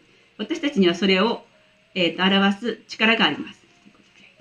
ちょっと今回この最後の、ね、雑談の部分も入れてみました。いつも雑談は飛ばすんですけど、もう皆さん疲れてらっしゃる、ね。もちろん私たちも疲れてるけどね。ちょっと励ましの意味でちょっと入れてみました。はい、次。18日数表夜なんですけど、これ間違えて、朝と連なってるんで上まで上がってほしいんですよ。朝から行きたいです。まず一回開いていただいて、連なった上に。一回開いて。一回開いていただいて。18日を最初開くんです。はい、そうです。開いていただいて、で、連なっている上があるんですよね。で、こちらですね。じゃあちょっと上が読んでいきますね。近いと思います。確かに近いと感じます。今日はもっと多くのニュースを期待していました。特に債券情報筋から彼らはまだそれが今なのかそれとも海外の紛争が解決した後なのかについて矛盾した情報を聞いています。今週金曜日に予約を入れている人もいます。彼らは、全額資金を期待しています。週末にもいくつかの予約があります。それはまた様子を見てみましょう。彼らも2週間前には全額の資金を期待していました。債券側からのから多くの異なるストーリーが聞けるのは興味深い。マーク・ゼット。ミリシアマンのビデオはとても良かった。彼は私たちが昨日言及していたことについて話していました。税関でのドルのに代わり、脱ドル化があります。彼らは今後すべてをディナルで行うことを確認しています。すごい。で、政府機能に使用できるのはディナルのみであり、他の通貨は使用できません。メンバー、ドンのレートはどのくらいでしょうか？マーク Z。2ドル台前半 2.25 ドルくらいです。しかし、私の情報源のほとんどは3ドル台になる可能性があると言っています。メンバー、第二次世界大戦後 RV が5件発生しました。マーク Z。そうです。私たちが経験していることは歴史的な先例がたくさんあります。メンバー、イラクを前進させるには、新しい下院議長が必要でしょうか？マーク Z。ボールは今、ボールは今、イラクのコートにあると聞いています。だから違うと思います。ということで。はい、次。これ変わってもらっていいですか？次、そんな長くないか。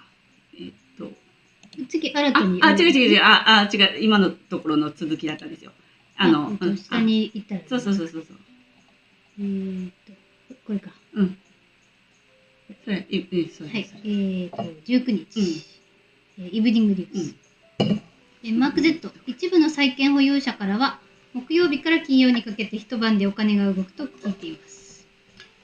木曜、金曜、通知はなかったですけど、お金が動いたかもしれません。わかんないです。木曜から金曜にかけて一晩でお金が動くと聞いています。特に金曜日に。メンバー、私のプラットフォームでは保留が解除されたので、まもなく債券への資金が流れるはずだと言っていました。メンバー、債券の売り手は金曜日に店を閉めるように言われたと聞きました。ここでも出てきましたね。マーク Z、金曜日に店を閉め、精査プロセスの混乱を防ぐため、これ以上取引をしないように言われた債券ディーラーを何人か知っています。マーク Z さんも言ってたんですね。そうですね、マーク Z さんもね、これ以上取引しないように言われた債券ディーラーを何人か知っていると。ちょっと信憑性を帯びてきました。帯びてきましたね。昨日の銀行の話を皆さんに紹介します。住宅ローンの融資を担当しているシカゴの友人の銀行に3人の男がやってきました。彼らはスーツを着てバックパックを背負っていました。彼らは最高財務責任者 CFO とプレジデントとの面会後、数時間後に立ち去っていきました。友人によると、彼らが去った後、CFO とプレジデントは明らかにパニックに陥っていたそうで、一人がそこのオフィスに行き、大丈夫ですかと尋ねるほどだったとのこと。彼の反応は緊張した笑いで、もちろん大丈夫だと言ったそうです。で、彼女はこれを直接見ました。黒服の男たちはメンバー、その黒服の男たちは善人ですか？悪人ですか？マーク Z、それが問題です。経営陣に差し迫った変化について伝えていたのか、そしてシステム全体が変わろうとしていることを知って彼らは動揺していたのか、どうなのか。見知らぬ黒服の男たちが指示書を持って現れ、経営陣を揺さぶったという銀行取引の話を私は直接数多く聞いています。現在、全国各地で非常に珍しい軍事行動が見られます。ラスベガスの軍用車列のクリップをこの時 YouTube で見せたそうです。防衛請負業者は害虫に注意し、現場の警備を強化するよう警告されています。これニュース記事ですね。イラク中央銀行総裁が駐イラク英国大使を迎える。ありますね。ありました。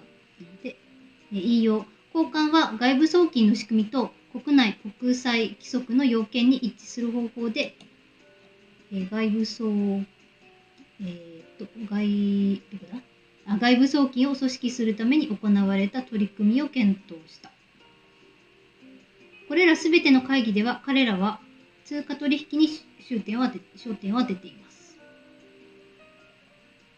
メンバー、こんにちは。学生ローンの明細書を受け取りましたが、全額支払い済みでした。おお、すごいですね。まあいろいろありますね。ね、そういう話いっぱいありますね。今の何日ですか？18？ですね。今のは 17？18 18です。18ですね。じゃあ次18の夜でした。あ、そうですね。18、連なってたので両方読んだので、次17、これですね。水曜朝は読んだでした。水曜。そうですね。それはもう、ちょっと開いて次、火曜日。水曜朝は読んだんです、ね。そうなんです。なので次、18日、じゃあ17日火曜朝。で、マーク Z、これは重要な部分です。イラクは金利を 7.5% に引き上げ、経済審議会はその引き上げを検討している。これは、貸し入れ金利ではありません。これは貯蓄金利です。彼らはあなたに銀行にお金を預けさせるために 7.5% の手数料を払います。これにはいくつかの効果があり、経済を強化し、消費者、政府ではなく国民を安定させます。つまりイラクは政府よりも国民を優先させているのです。他にも非常に重要なことがあります。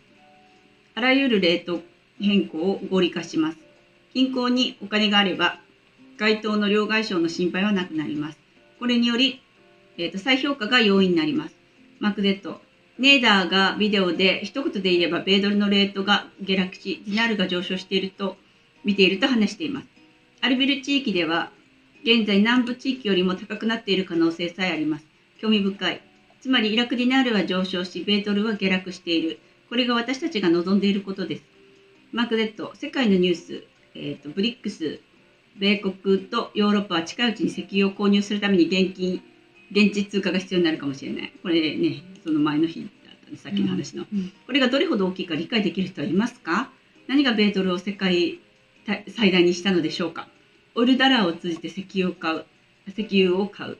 ここでは自分たちが作ることができない燃料を購入するには、近いうちにルーブル、人民元、またはアラブ通貨に両替しなければならなくなるかもしれないのです。これが私たちの目の前に起こっている大崩壊です。これは本当に巨大です。すごいですよ。これは本当に。メンバー、現在のイランリアルについてどう思いますか？まだ3ドル以上になると思いますか？マーグレット。はい。私が最初に見た情報のいくつかは 2.28 ドルから 2.9 ドルになる可能性を示していました。しかし、イラクが望んでいる価値やその地域で起こっていることを考えれば3ドル以上になっても驚きません。その価値はイラクと同様に、原油とガスに基づいて価格設定されています。次、火曜日の次夜。じゃあ帰りましょう。いいですか？はい、お願いします。火曜日夜。マーク Z。マレーシアは新たな基軸通貨としてゴールドディナールを積極的に検討している。これはキットコニュースっていうニュースサイトかな、があるそうです。ニューキットコニュースからの情報です。新しい準備通貨としてゴールドディナール。なんだ、ゴールドディナール。なんかよくわかんなくなって。マーク Z。金に裏付けされた通貨の使用については、12月に開催されるイスラム経済金融会議で議論される予定です。マーク Z。ゴールドはティア1資産です。通貨を金に直接結びつける場合、それもティア1になります。私たちの規則によれば、これを否定することはできません。これがマレーシアから発信されたのは素晴らしいことです。ニュース記事。ブリックスは現在 G7 よりも豊かだとプー様は言う。これありましたね。これは今週、日本がブリックスへの加盟を目指しているとリークした理由の説明になるかもしれません。ねえ、これすごいですね。すごいですよ。日本入ってくれるかもしれませんよ。ここでこういうふうに話が持ち上がってますよ。はい、つまり G7 諸国の一つが現在ブリックスへの加盟を検討しているということです。メンバー、日本はバカではありません。マーク Z。エバーグランデは、ニュース記事です。エバーグランデは公聴会を開催し、生産への凸凹道を開く。はすべての資産を清算しており、これが私たちが待っていたことです。待って、どこ行った？あれおかしい？そして現在その過程にあります。彼らは中国最大の不動産デベロッパーです。他の企業もこれに続くでしょう。なんか違うところに飛んじゃいました。あ、飛んじゃった？うん。昨日から取り付け騒ぎが始まりました。マーク Z、債券と銀行家の噂が今日あちこちで出回っています。私は今夜いくつかの債券関係者に電話する予定なので、実際に何が起こっているのかを尋ねます。私には本当に重要な債券の連絡先が一つあり、このポッドキャストが終わり次第すぐに連絡します。明日分かったことをお知らせします。なんでどうなんかね、今ありました。なんかね、急に上に上がっちゃったんですよ。上がっちゃったんです。じゃあ次、最後、月曜日。今の火曜日だったよね。はい。月曜日。これも連なってて、夜の方でやってもから入ったら上に上がっていただいたら朝と夜連なっています。よいしょ。朝からいきますね。上に上がる、上に上がったら朝になりますね。いきます？朝、はい。月曜日の朝。マーク Z、大きなグループのうち3つが資金の分配を開始したと聞いています。私はこれが正確だとは思っていませんが、急速に流れている噂の一つです。大切なことなので絶対的な証拠をつかみたいと思っています。彼らは誰がリークするかを見るためにその噂を流したのかもしれません。これはいくつかのグループの上層部から流されました。マーク Z、私は歴史的な債権やソブリンを持つ特定のグループ以外は誰も最初に出発することはないと聞いています。それはショットガンで全員が同時に行きます。なので、いくつかのグループが先に行くかもしれないと聞いても私は信じません。しかし、いくつかの歴史的な債権を集めているグループは他の誰よりも先に行くかもしれません。イラクからは脱ドル化に関する興味深い、記事がたくさん出ています。これは大きいです。ニュース記事。KRG 関税をディナールのみで徴収へ。これクルディスタン。ここはイラク北部のクルド人地域です。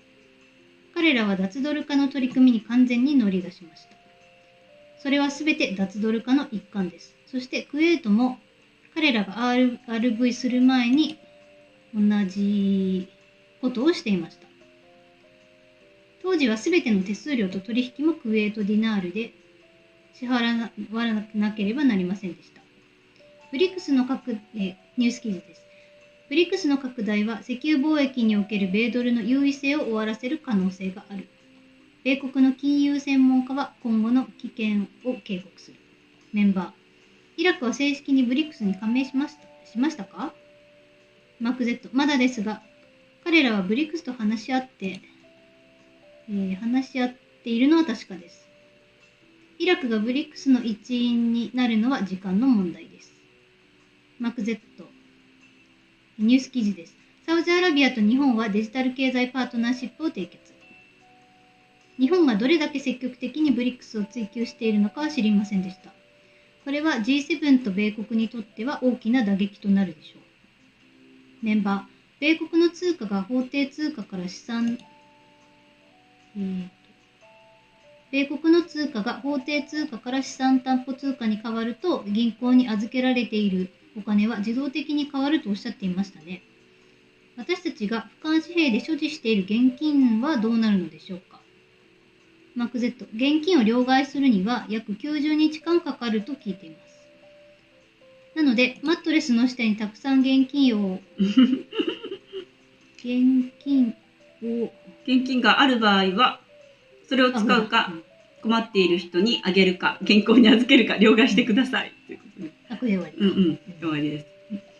これね、後で別で取り上げようと思ってたけど、そのサウジとね、日本、要はメガネの、増税のおっさんと、太郎さん。そう。と、ビン・サルマンさんがね、電話で会談したんですよね。電話ですよね、あれ。実際に会ってました。私が出した、電話じゃなかったっけ？アラブニュースでは、直接会ってて、でもビン・サルマンさんじゃなくて、特使の方かな、が、ちょっと名前忘れちゃったけど、どなたかいらして、その方と太郎さんが直接署名して、はい。それはちょっと覚えてない。電話会談はその後の件だ。増税メガネとの電話ビン・サルマンさんですね。そうそうパレパレの件で、ガザの件で。あ、そうかそうか。それはこれとはまた別か。そうそうそう。はい。OK でございます。じゃあ次が。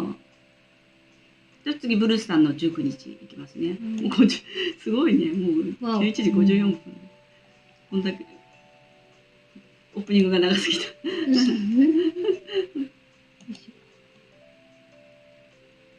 ゃこれ読んでいきます。ブルースさんのビッグコール19日の分ですね。で、通貨の売り手からこれまで3件の、確認があり、私たちが保有する通貨、ディナール、ドン、ルピア、ジム、アフガニを今後販売しないように勧告されている。これね、さっきの話ですね。とのこと。他にも価格が上がっている通貨はたくさんある。明日の夜、中部サマータイムの金曜日の夜、午後11時59分以降は、発売ができなくなると、販売ができなくなると言われている。でこれ、だから今の金曜日の夜だから、金曜日の夜、土曜日の朝。だから今日の、お昼の、これ10分時間だから2時かな。お昼の2時に日本の時間の販売されなくなったはずなんですけれども、この話通りに言ってたとしたら。いや、もう過ぎてます。そしたらね。その他、ちょっと続報がちょっとないんでわかんないですけれども。で、大規模なビデオ会議が行われる。財務省ウェルズファーゴ、全米の各商館センターの責任者、世界中の HCSBC 長官センターの責任者の間で行われる。ウェルズファーゴのリーダーたちや彼らのうちの何人かのことは知っている。この会議は明日の東部サマータイムの、午後1時から3時の間に行われる予定だ。明日の東部サマー時間の1時からもうすぐってことかな。で、456から13番通りでは大掃除が行われている。あらゆる種類の逮捕が、進行中であり、継続的に、続いているが、ここ数日で、本当に激しくなっている。しばらくは続くだろうということで、ね、これ話も多いですよね。だからやっぱりこの、逮捕関連で遅れているんだっていうことですね。ちょっと次フランクさんのお話もそうですね。ブルースさん、前からこの通りの話をするんですけど、わからないです。で、これわかんないですよね。どこの通りの話をされてるのかわからないです。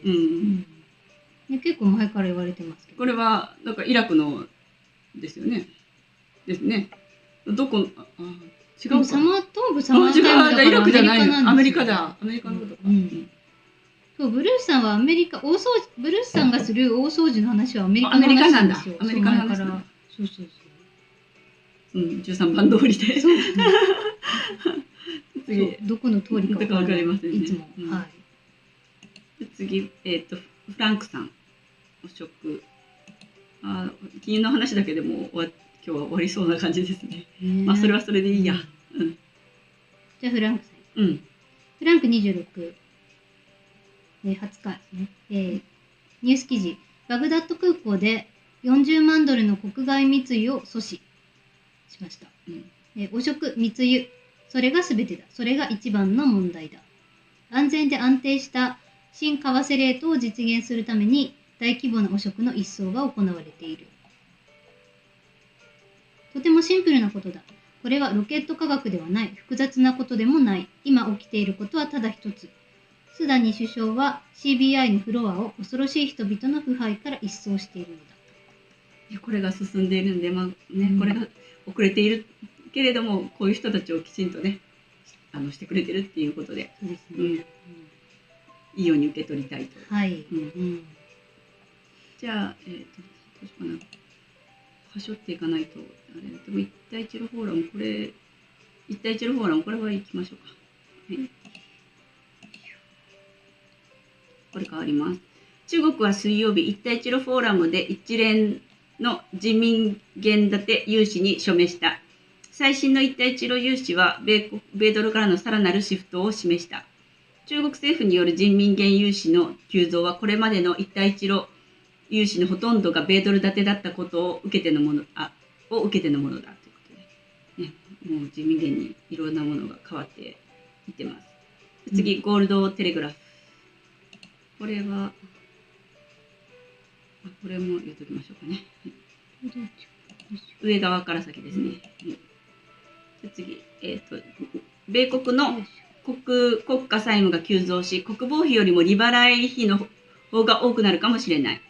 巨額の債務負担は国家安全保障に影響。これがその証拠だ。膨れ上がる債務負担はやがて国費の需要を削っていく可能性がある。すごい、これもすごいニュースですね。もう終わりかけ寸前ということで。注目金保有はこれは飛ばしましょうか。取り上げてる人多かったですけど、インフレは続く。でもいいや。じゃあブリックス独自通貨いきましょう。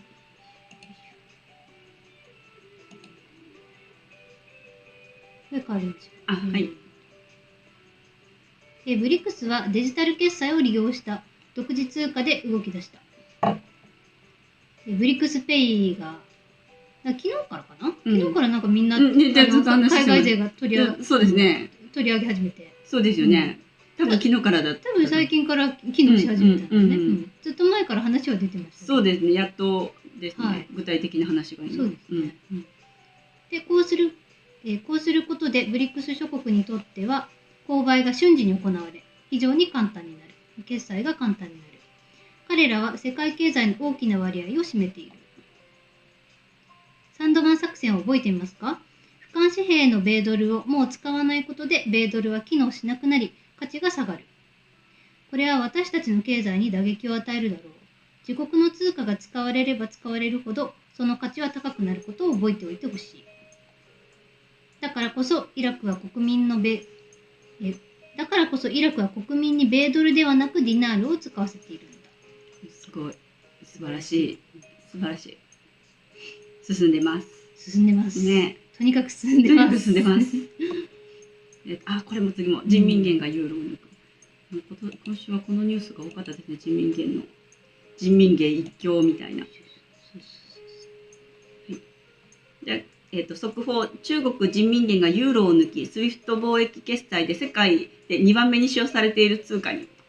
だからもうユーロよりも上に来ましたよ。ドル、一応今のところドルの次っていうことで。はい。これも、次のゴルディロックス。何だったかな。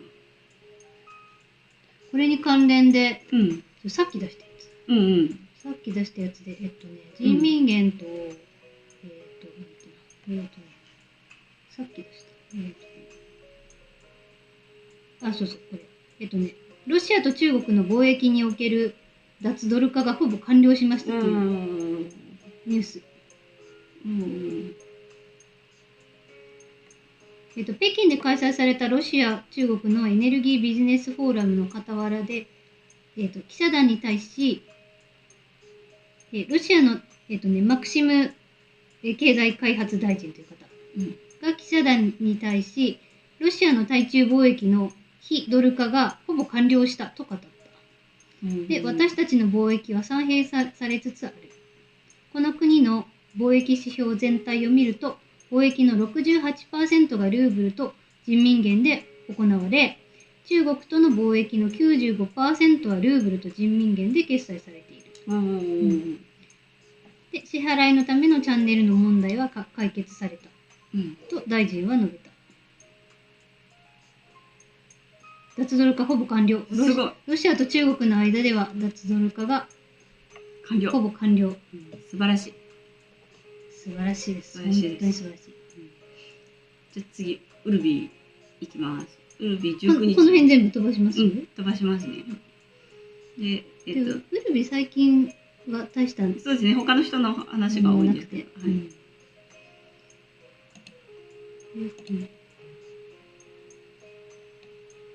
音声は今週私3つ4つぐらいしか訳してない、そうですね。マウンテンゴートさん。イラクディナールの RV をめぐる展開は月日が経つにつれてどんどん良くなっている。ディナールの切り上げと復活は避けられない。ますます多くのピースが揃ってきている。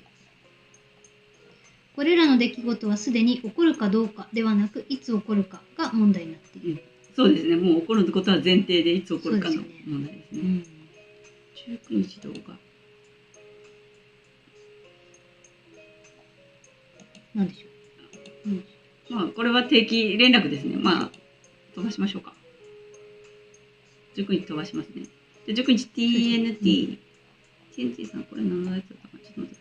今週コロンビアの話以外は全然、中身があんまりない。TNT さんいいですか？いきます？TNT コール。レート変更のウィンドウはまだ開いている。木曜日から金曜日にかけてと言われているが、いつ変更されてもおかしくない。米ドルの密輸を阻止するために国際取引が停止している現在は、レート変更には絶好のタイミングだ。ということで。ね。でも、もう木曜日、金曜日は過ぎましたけれども、でも、絶好のタイミングなんですよ、今。はい。次、これはいきますね。12、20日で全て。もうでも20日も過ぎましたけどね。そう、これは結構期待してたんですけど。そうなんで過ぎちゃったんでね、ちょっと何とも言えないですけども。明日とか、ね、明後日とか、なんかあるんでしょうか？ありそうです。あるんじゃないかなと思ってます。すべて、ウルビですね。これ音声かな？音声ですか？違いますね。文章か。すべての業務は10月20日までに終了する。つまりこの地球の歴史上、もう債券を購入することができなくなり、閉鎖される予定だ。彼らは非常に近づいている。間違えた。僕らは非常に近づいている。これらの情報はすべて多くのクジラたちから僕に提供される情報です。僕はあくまでメッセンジャーであることを忘れないでほしい。らしいですけどね。これをね、これはかなり20日まで債券は、購入できるってこと。もう20日で打ち止めってこと。なってるかもしれないですよ。まだちょっと続行が来てないだけなんで、ちょっとわからないですけれども。で、ウルビーも言ってたんですね。そうなんですよ。まあこの辺はブルースさんともまあ共通してきますけどね。ブルースさん、マーク Z さん。そうです。内容は。まあ日にち的にも。そうです。まあでも実際のところどうなってるかわかんないですね。ね、わかんないですね。次のテキサススネークの飛ばしますね。これいきましょうか。次、音声いきましょうか。これが、やみんな、たくさんの良い出来事が起こっているよ。ふーって言ってましたね。これ、ふー、なんだったかな。言ってました。いや、もうこれ音声聞いてほしいです。すっごいね、めちゃくちゃ楽しそうな。テンション高いです。テンション高かったです。良いニュースがいっぱいだよって言って。現在、すでにコロンビアのポゴダにいる、約240人が祝福を受ける準備ができている。これが始まりだ。準備してほしい。本当に興奮しているし、他の人道団体からも同様にグリーンライトが出始めているから、すぐにみんなにお知らせできることを願っている。体に気をつけて神のご加護。ね、めちゃくちゃハイテンションでした。240人祝福を受ける準備ができてる。準備ができてるって何のことって思ったんですけど、祝福を受ける準備ってもう通知がいったってことなのって思ったんですけど、通知がでそうですよね。どっちかなっていう。そうでグリーンライトが出始めてるって言ってるから、もうコロンビアがグリーンライトが出て通知がもういってるのって思ったんですけど、その後続報はないです。そうないんですよ。具体的じゃないからちょっと分かんないですね、お話がね。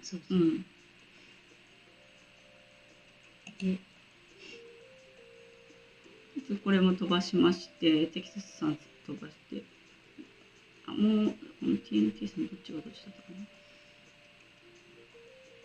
これは飛ばしますね。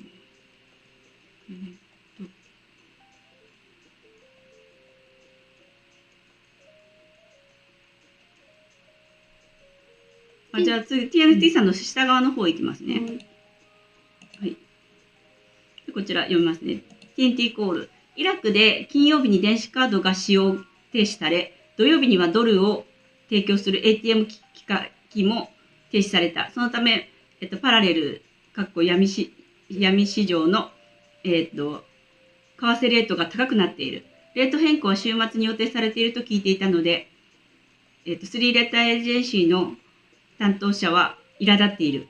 今から木曜日までの間であれば何分でも何時でも新しいウィンドウが開く。すべてが終わり、あとはそれが実行されるのを待っているだけ。イラクはすでにレート変更後に起こるはずだったことを実行し始めているということで。ね、一応これが、17日の話だったんですけどね。この一連の文章で私が読んでほしかったのは最後の一文。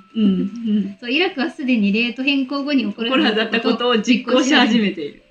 ここが大事だったんですね。そうですね。本当にそうです。はい。ってことなんですよね。ってことはどういうことなんですかね。ね。まあだからまあ発表を待ってるだけなんですよね。そうですよね。本当にそうなんですよね。発表待ちの状態。もう待ての状態。ね。はい、じゃあ金融関連も一旦終わったので、じゃあ一旦コメンターさんでもう一回最後残りいきましょうかね。はい。どれだと読むか決めとこう。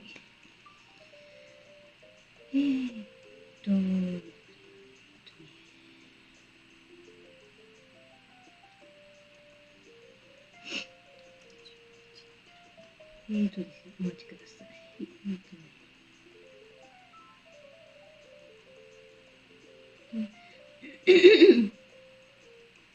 未来さんまでかな。ゆきこさんかな。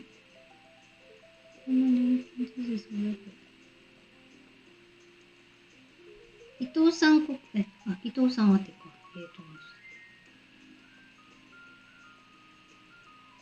伊藤さん、ゆきこさん、最後のあがきでしょうかね。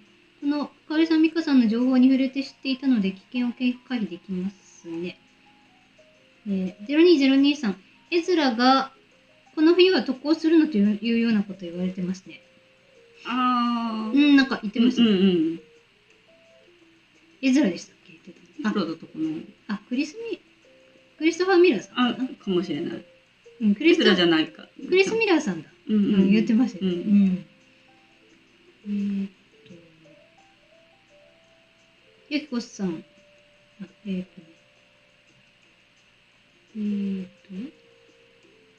タイパンさん。料理の船は映画レッドクリフの感じだね。レッドクリフありましたね。懐かしい。レッドクリフって映画ありましたよね。なんかね、昔。あんまり知らないです。もうかなり昔。そんな感じだったんですかね。さっきのほら、プー様をお迎えした。あれね。あれね。シルクロード。そうなの。猿の惑星。すごかったですね。で、タイパンさん、ゆうさんのノートで、マージョリー・テイラー・グリーン氏がついに YG が取った模様。捕まった模様。そうなんですね。ちょっとまだね、まだ詳しくは分かんない。私も拝見はさせてもらったんですけど。ですね。ゆきこさん、ブリックスペイ。そうですね。タイパンさん、ブルーさんだからね。ちょっと疑わしいですよね。そう。まあ当たったら儲けものぐらいな感じで、まあそういう情報もありますよっていう感じで。タイパンさん、ちなみに今日の18時頃、新宿の両替商の数店はドンを販売してました。そっか。販売できなくなってないんだ、まだ。ですよね。そうなんですよ。自分も疲れてます。八福さん、こんばんは。追いつきました。確かに疲れた。皆さんぐったりですね。本当ですよ。そうですよ。八福さんお疲れ様。えーっと、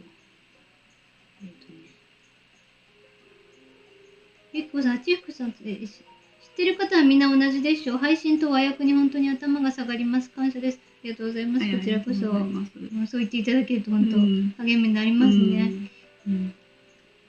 タイパンさん、日本の金利も自分が小学校低学年の頃は、郵便局の定期預金10年ものも 7% 以上金利がついた時代がありました。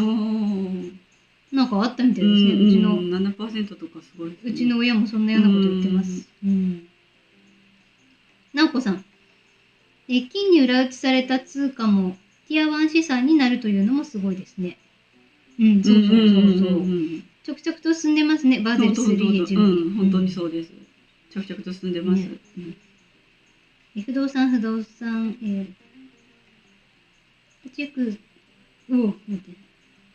福さん、本当に、かおりさん、みかさんの日々の配信、和訳の情報発信に感謝しかありませんね。ありがとうございます。嬉しい、本当。ありがとうございます。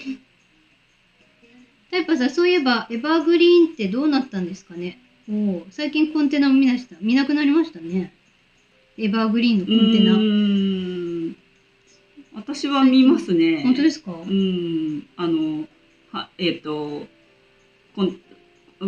れエバーグリーンなんだとか思いますね。走ってるの見て。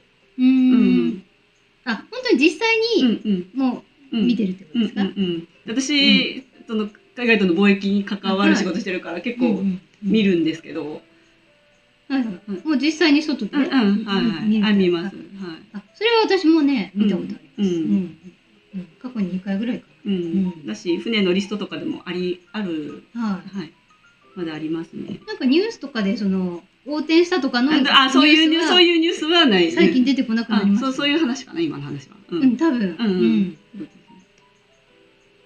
ゆきこさん、サウジと日本すごいですね。すごい。ね、太郎さんでしたけど覚えてます。まあデジタルショーだからね。そうか、見たそうですね。そうですね。それ見ましたね。握手してました。そうですね。本当だ、そうだ。シャズナブルスさん。絶対中身いい人に入れ替わってんのかなって思いましたね。それ見たときにね、どうなんでしょうね、太郎ちゃん。どうでしょうね。ちょっとわかんないですね。シャーズナブルさん、ワシントン DC では大量に軍人が出てましたが、トラさんは戻ってくるんでしょうか。どうなんでしょうね。そういうふうにも受け取れるんですけどね。ですよね。議事堂の周りにレンガの囲いとか作ってましたけどね。そういうのもね。いろいろ変化がありますけどね。0202さん、和歌山にエバーグリーンというドラッグストアがあって驚きました。なるほど。なんか関連あるんですかね。たまたまでしょうね。系列とか。ちこうさん。かおりさん、みかなさん、いつも YouTube 配信、テレグラム翻訳ありがとうございます。これにて失礼します。おやすみなさい。おやすみなさい。タイパンさん。0202さん。本当に分かりやすい和訳大変なので、かおりさん、みかさんに感謝します。ありがとうございます。今日そういう話、めちゃくちゃありがとうございます。嬉しいです。めっちゃ嬉しいです、本当。八福さん、バイ G の終わりにさせてくださいには笑えたし、なんだバックトゥアウト10が気になります。間違えた。ブラックアウト10か。ブラックアウト10が気になります。さっきの話かな、トレインどちらのやつかな。残り10日という意味で、10月31日、ユリウス歴10月18日までのカウントダウンなのではと思っています。いや本当にもうですよ。もう間もなくのはずなので。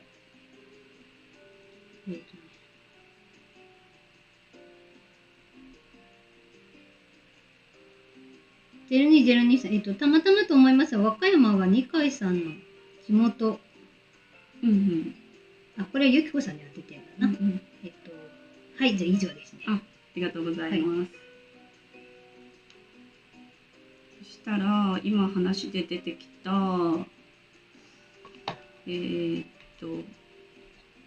今話出てきたんで、議事堂の周りにフェンスからいきますか、25番。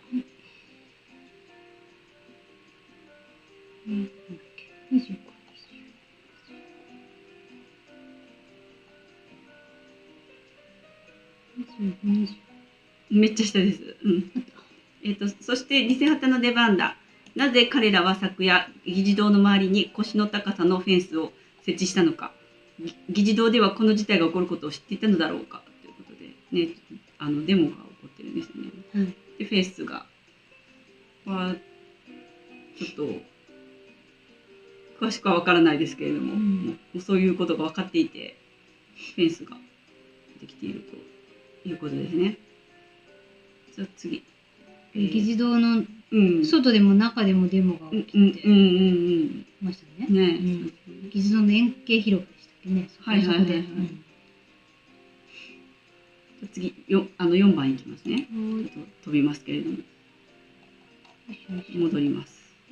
これがさっきの話に出てきた、昨夜のワシントン DC ということで、これすごいですよね。これすごい。これはだから、20日の夜だから。すごいゾロゾロと軍人さんたちが。すごいですね。おとついぐらいの話。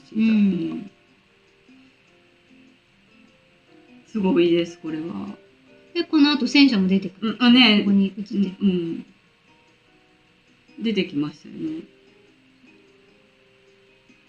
この辺に車も映って、これか。なんかね、そう、軍人さんたちが、これ戦車映ってて。何か物々しい雰囲気になってますよ。はい。じゃあ次、ストームライダーさん2番いきましょうか。今日ね、本当は、でもまだ時間あるかな。ちょっとだけ、やっぱりグアニーさんちょっと読もうかな。すごい、今回面白かったですね、グアニーさん。すごく。そうなんですね。そうなんですよ。後で開きますね。これだけ、ここまでいったら。はい、じゃあ、次。これストームライダーさんのテレグラムからの情報で、これは、香り&ミカのテレグラムのチャットメンバーの直子さんからの、直子さんが送ってくださって、で、役をお借りしました。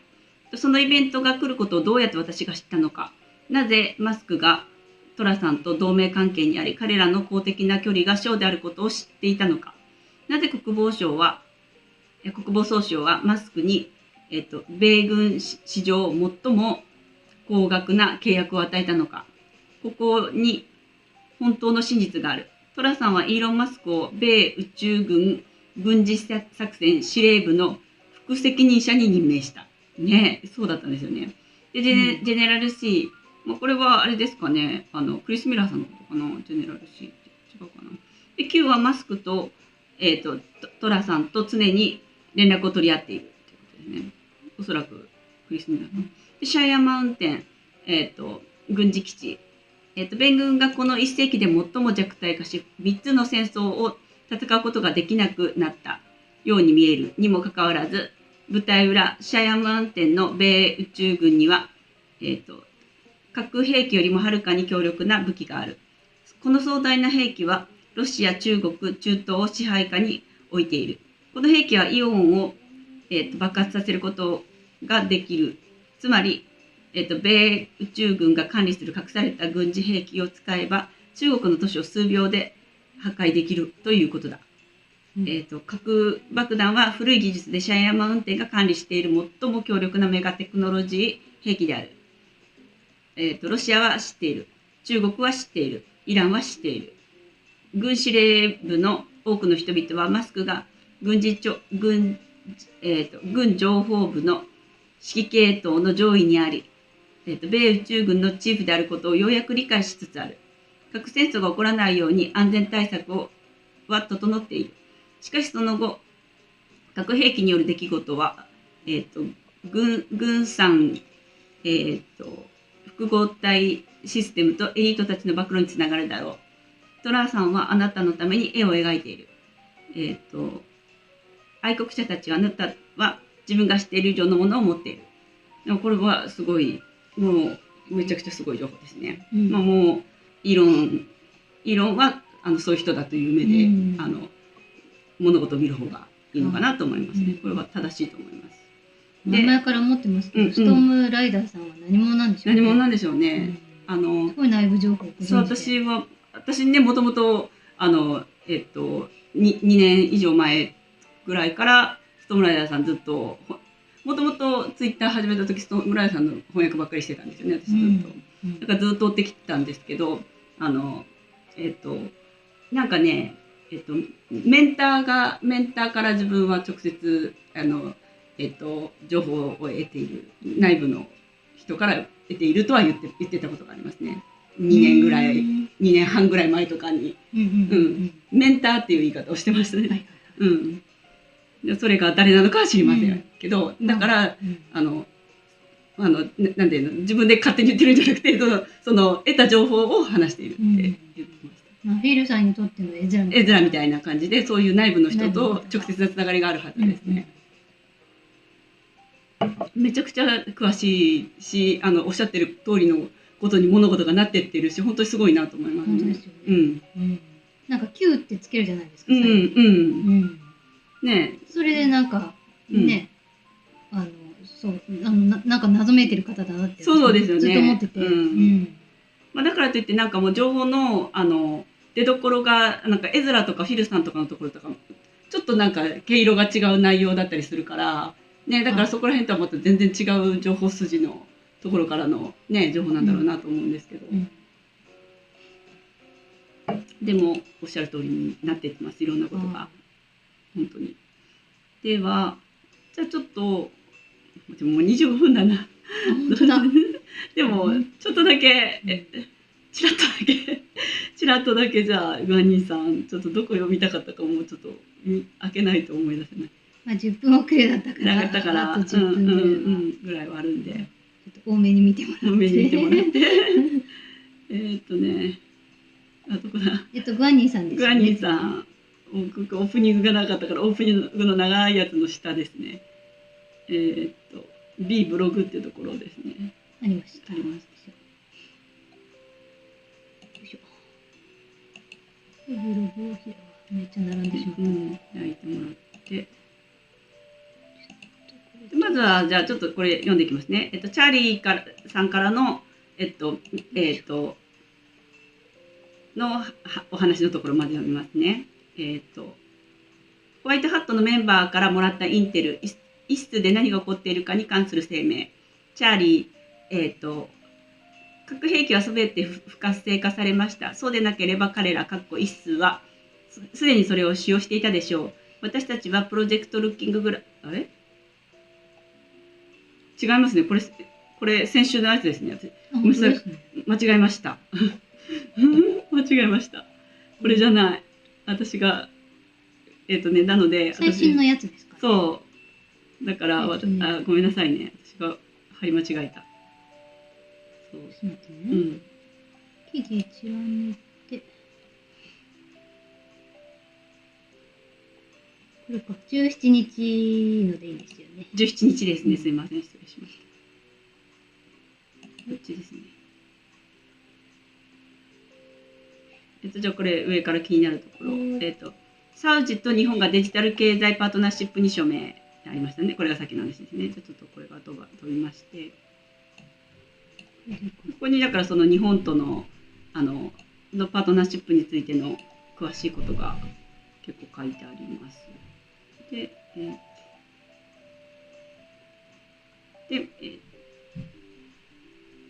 ここでちょっとガニーさんのコメントで、皆さんはご存知だと思いますが、サウジアラビアはブリックスにとってもトラさんにとっても大事なパートナーなのです。そして日本はかなり技術を持っているためにブリックスにとっても大事な国の一つだと思います。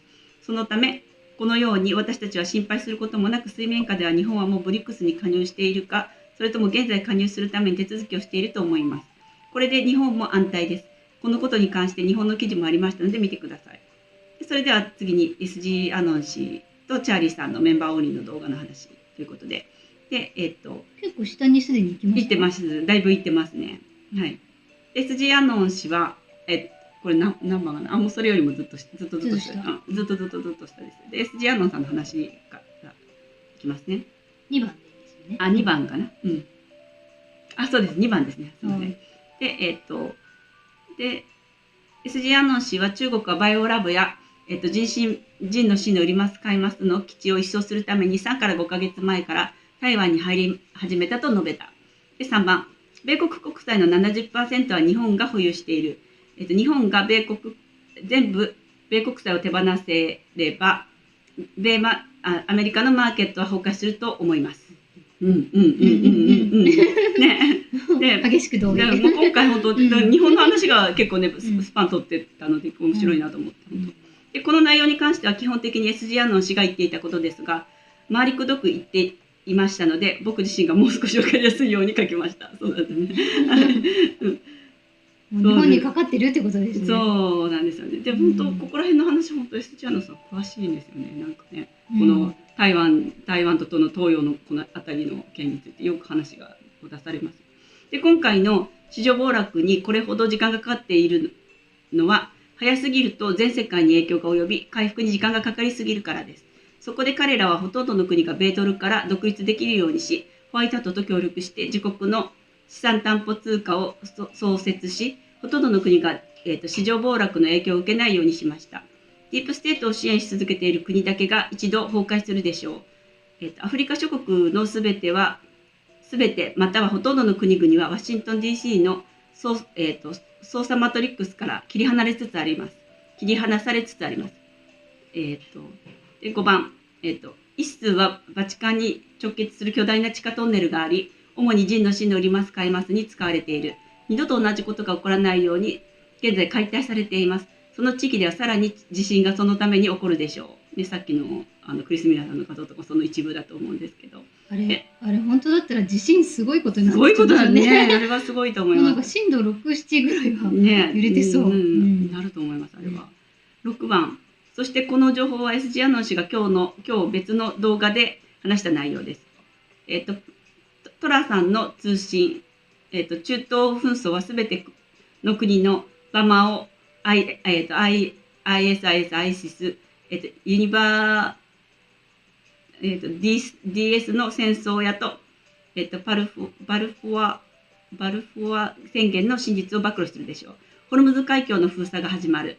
イスラエルがイスガザ紛争は第三次世界大戦の第一弾であるということで、ね、これ、ちょっと今日全然用意してなかったんですけど、そのホルムズ海峡のことはもうすごい注目されている方が多くて、特に金融関係のチャットとか読んでると。で、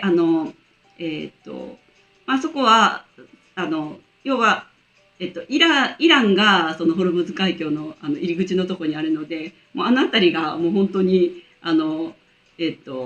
全部ブリックスの方に向いてるので、そうなるともう本当に石油が石油のなんていうんですか、管理権っていうか、それはもう全てブリックスのものになるっていうことでもうなり始めているということでね、そういう意味ですごい注目されている方が多いです。で次、6番、資金が分配される前にこれチャーリーさんからですね、DS の手下たちを一掃する必要がある。つまり通貨リセットはまだ先ということです。また何度も言っているように通貨リセットが始まる前にバイジーが辞任するか、弾劾されるか大統領として解任されなければならないのです。7番、中東における最後の浄化が今起きています。っていうことですね。これチャーリーさんはそういうふうな言ってましたということで。で、そこだけかな。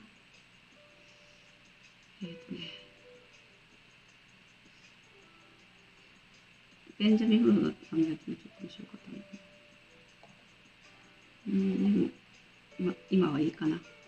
おのおの読んでいただくということで。はい。じゃあ以上になります。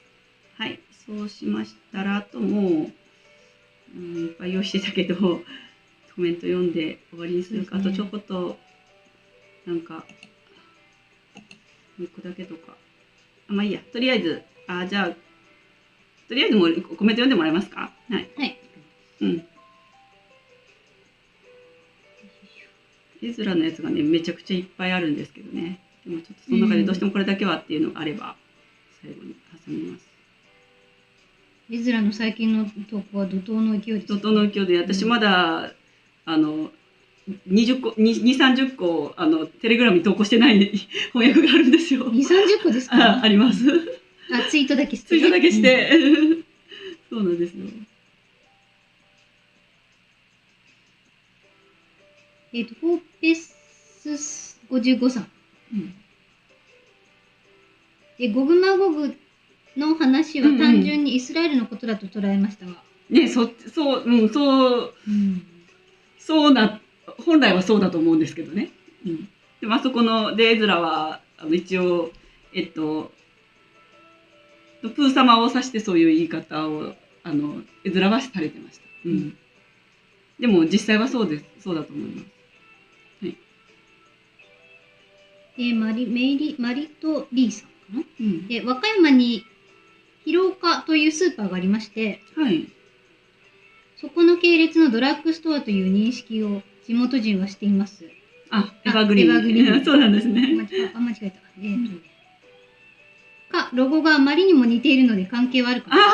本当ですか。なんか系列の匂いもちょっとしなくもないですね。0202さん、リーさんそうなんですね。リーさん宛てですね。ゆきこさん、マスク、イーロン、何らかの責任は与えられてると思いましたが、そこ驚きましたね。私もそこまでとは思ってなかったんで。私もです。私も改めてマスクさんの重要性を感じました。確かにでも1年ぐらい前とかにその宇宙軍の人たちと一緒に写真写ってるのとか結構見ましたね。そういうとこありましたね。探したら出てくると思う。友人こうちゃんさんありがとうございました。ゆきこさんありがとうございました。感謝です。おやすみなさい。おやすみなさい。はい、以上ですね。はい。じゃあもう早いのか遅いのかわからないですけど、以上にしておきます。もう絵面のやつを読み出したらもうめちゃくちゃ長くなるので、投稿見てくださいということで。なんかあれがありましたね。ホワイトハウスが赤くなってるのとか、赤いライトアップされてるのとかね。その辺も絵面、そういったこととか、いろいろ投稿してくれたんですけど、またにします。はい。じゃあそういうことで、本日はちょっと、なんか、変則的にオープニングがめちゃくちゃ長くなったので、すごい後のものがすごいはしょりになってしまいましたが、じゃあ今日は以上で、終了とさせていただきたいと。もう前半ずっと画面出てなくて申し訳ございませんでした。全然気になくて。でもめっちゃ本当に申し訳ありませんでした。大丈夫です。もうチャーリーさんの写真の話とかしてたけど、誰も見てなかった。申し訳ない。大丈夫です。申し訳ございませんでした。罪悪感でいっぱいです。はい、じゃあそういうことで。はい、皆さんありがとうございます。ありがとうございました。たこさん、みらいさん、リーさん、佐藤恵子さん、みらいさん、さずなむさん、ありがとうございます。ありがとうございました。はい、じゃあ、この辺にお開きで。はい、お開きとさせていただきます。では皆さんさようなら。おやすみなさい。おやすみなさい。失礼します。